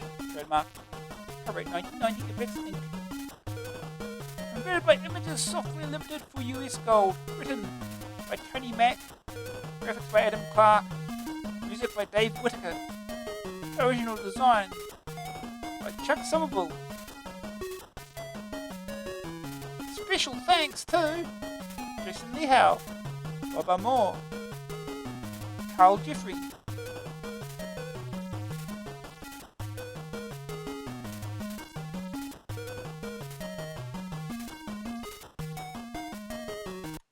let's go.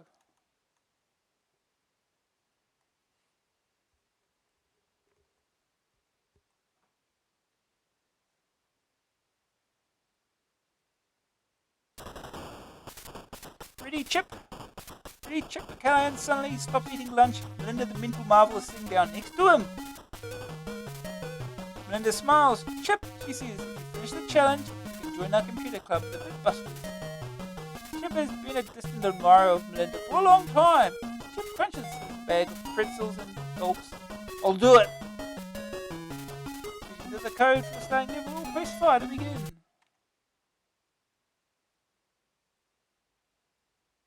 We'll start at the beginning. 8 levels of the tutorial stages. Let's do those. Lesson 1. Oh, that's right. Fire restarts. You gotta wait again.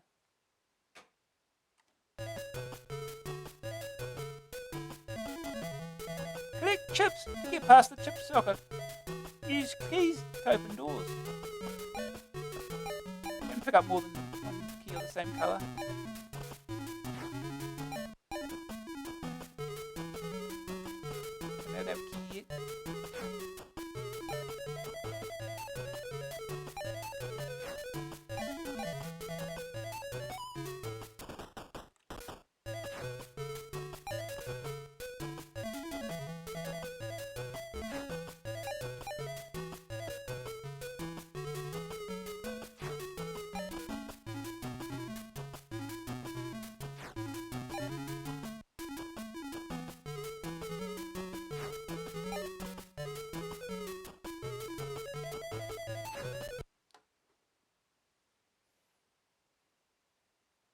Next stage.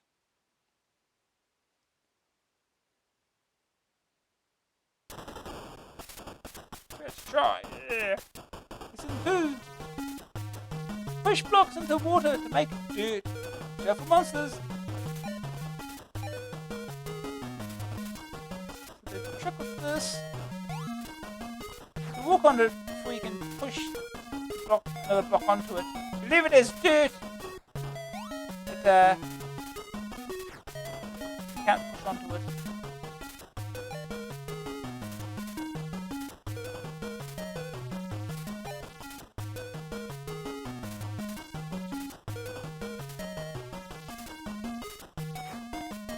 Yours a first try.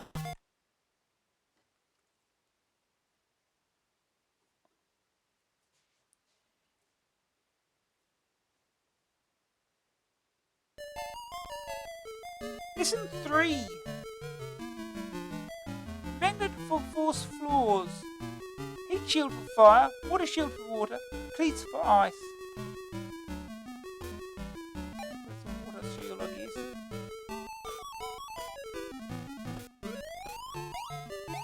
ice.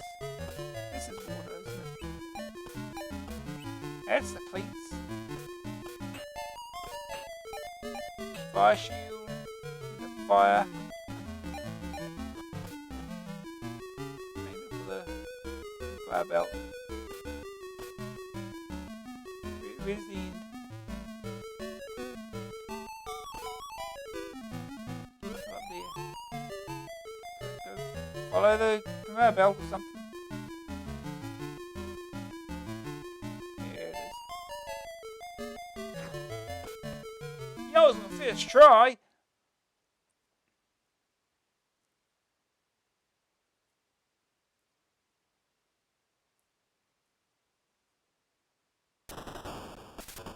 Lesson 4.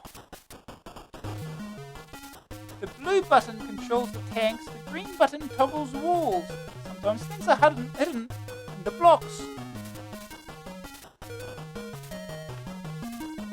Yeah, I think remember testing this is where I found out that things are under blocks that you don't want to be under blocks.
And there's a nasty and then the last block. You don't touch that one.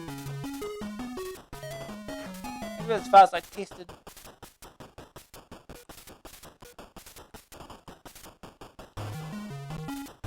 Yours the first try.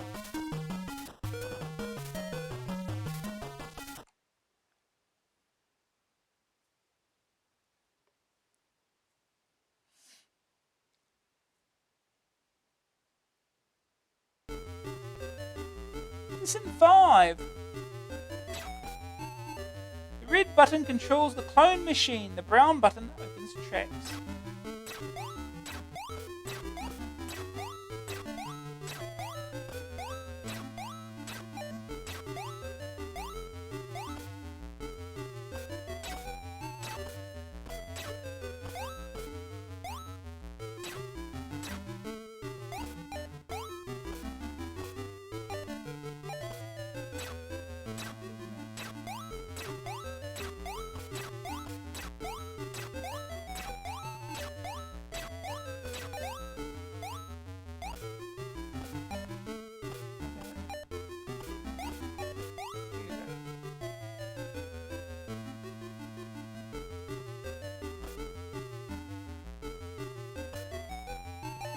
Key.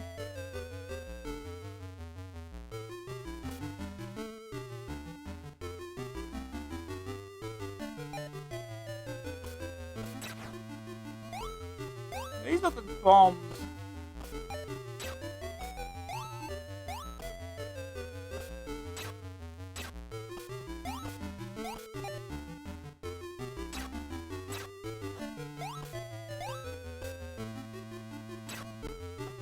There we go. Didn't have to collect any chips at all on that one.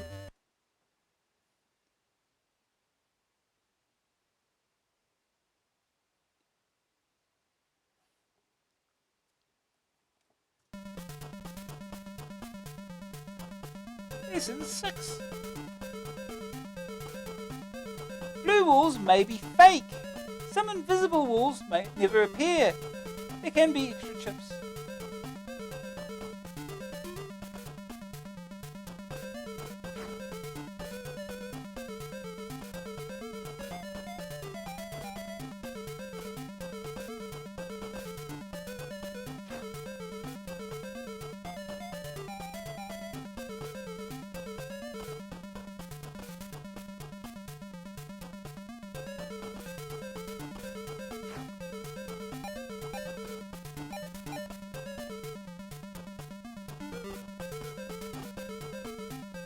invisible walls. Don't you love invisible walls?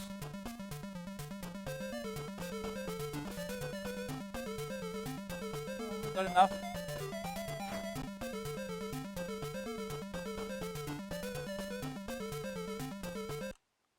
Alright, next stage.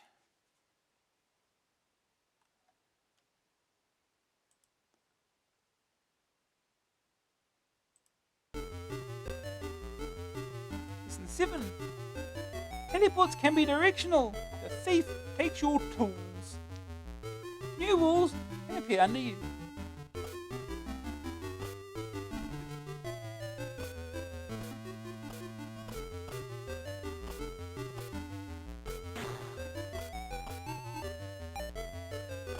Where does this take us?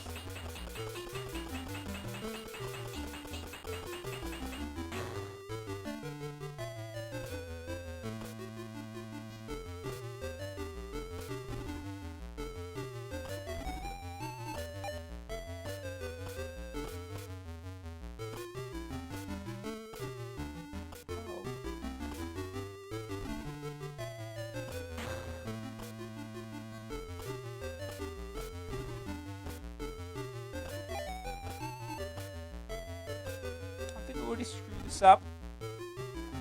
Alright, start.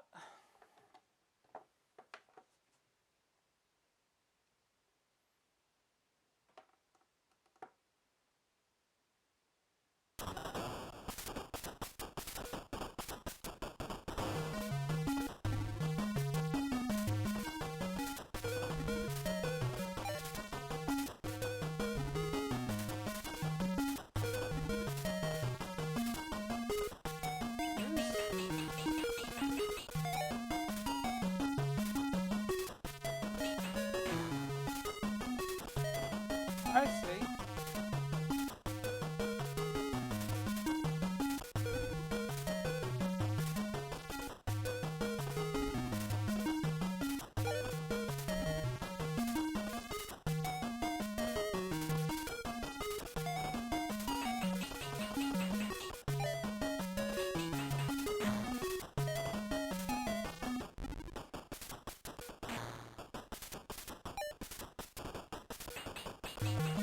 Why don't I just...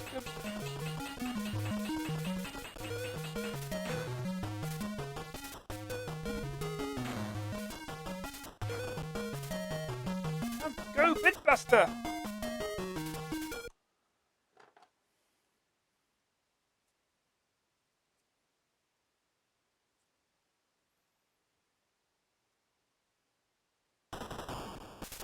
It's an 8.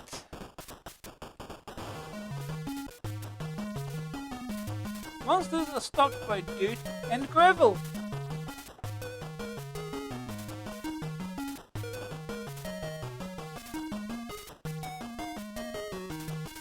This monstrosity.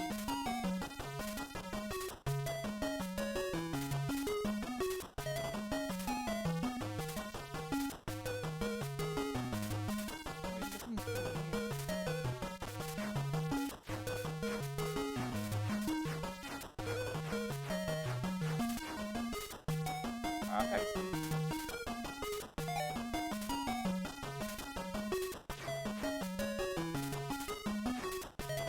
that was the first try.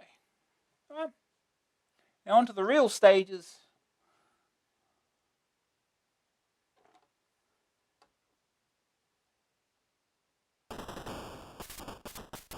Nuts and bolts.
I just want to reverse that and get back out again, right?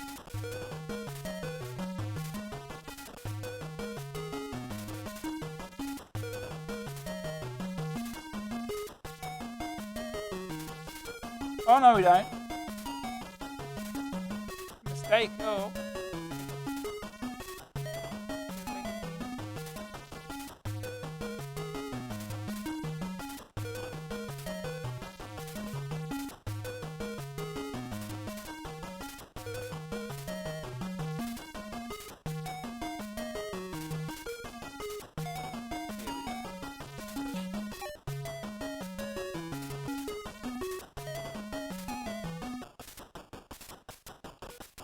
Follow this around, huh?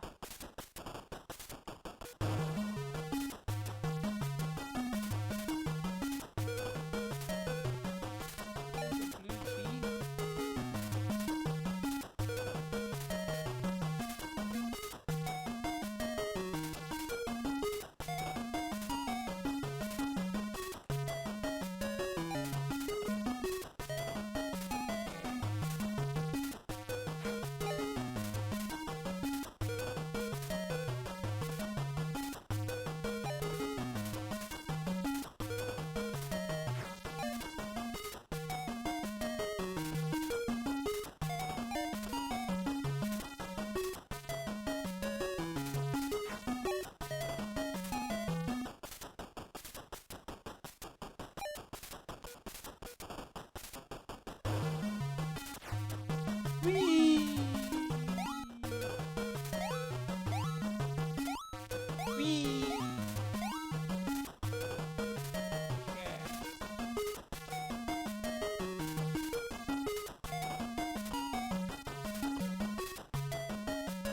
That's a little bit easy.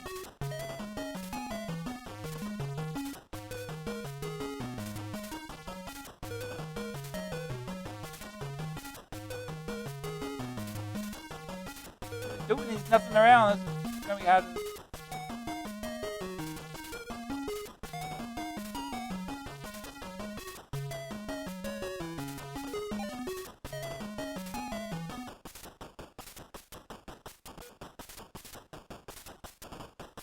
Stage 9 is already long enough.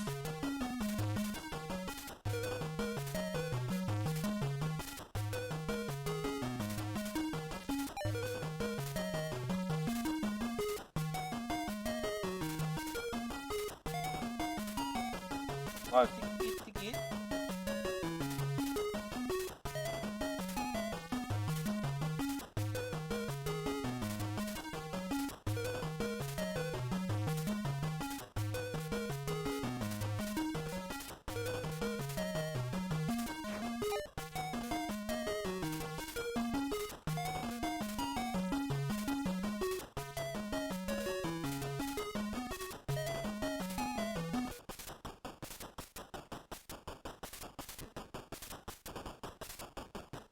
More down there.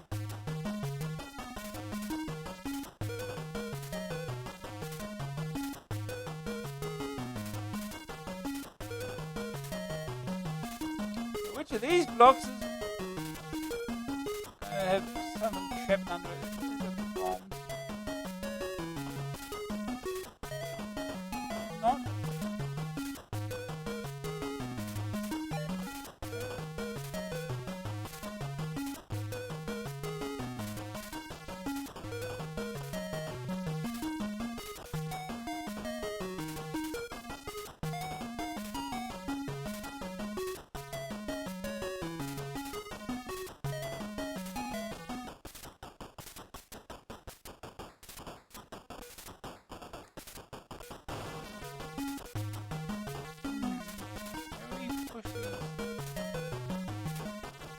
Yes. Oh. Only one at a time, huh? Okay. What do we do? Gotta do the stage all over again. I think I'll probably just do the stage and leave it at that. Do it again, idiot.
Oh, that was the wrong direction. Oops. Come on, we can do this.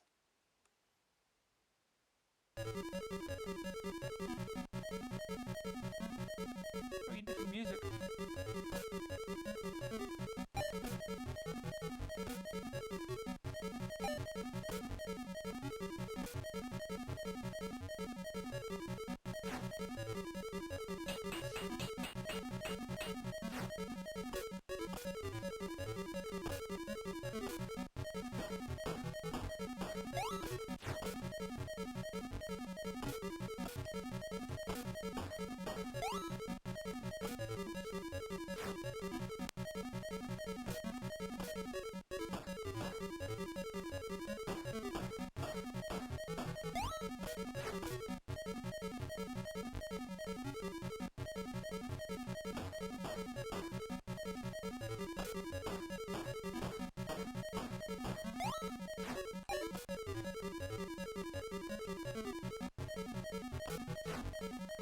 Let's do this right this time.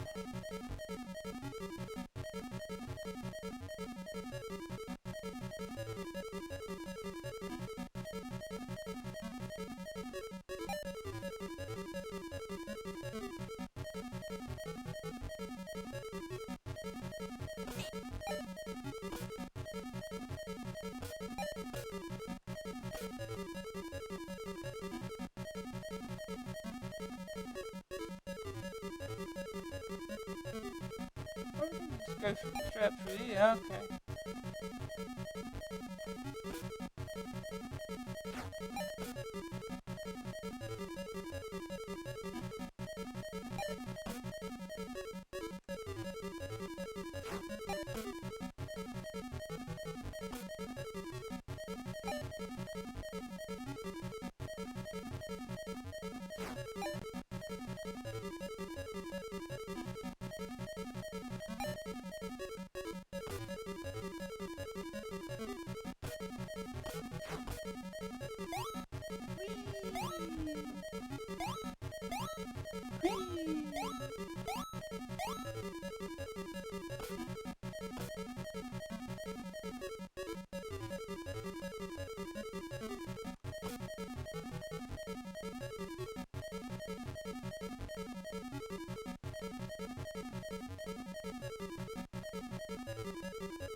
Put it down.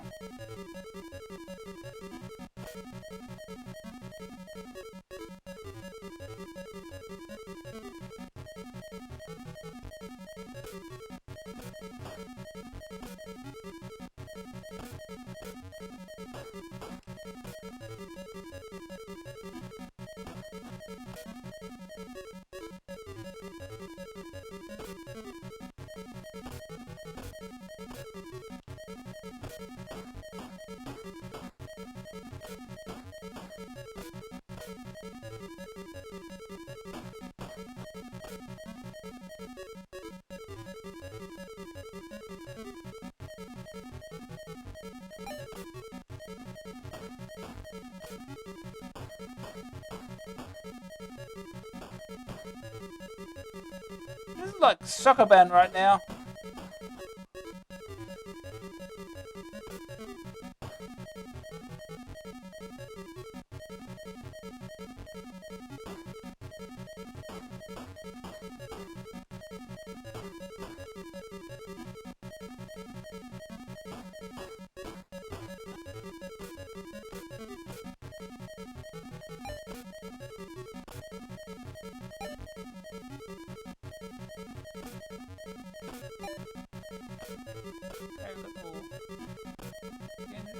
the stage.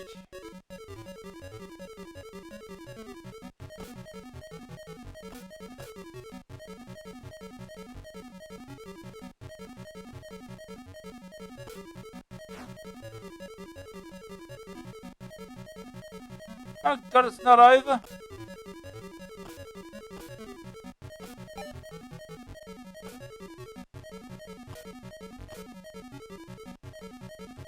I'm stuck.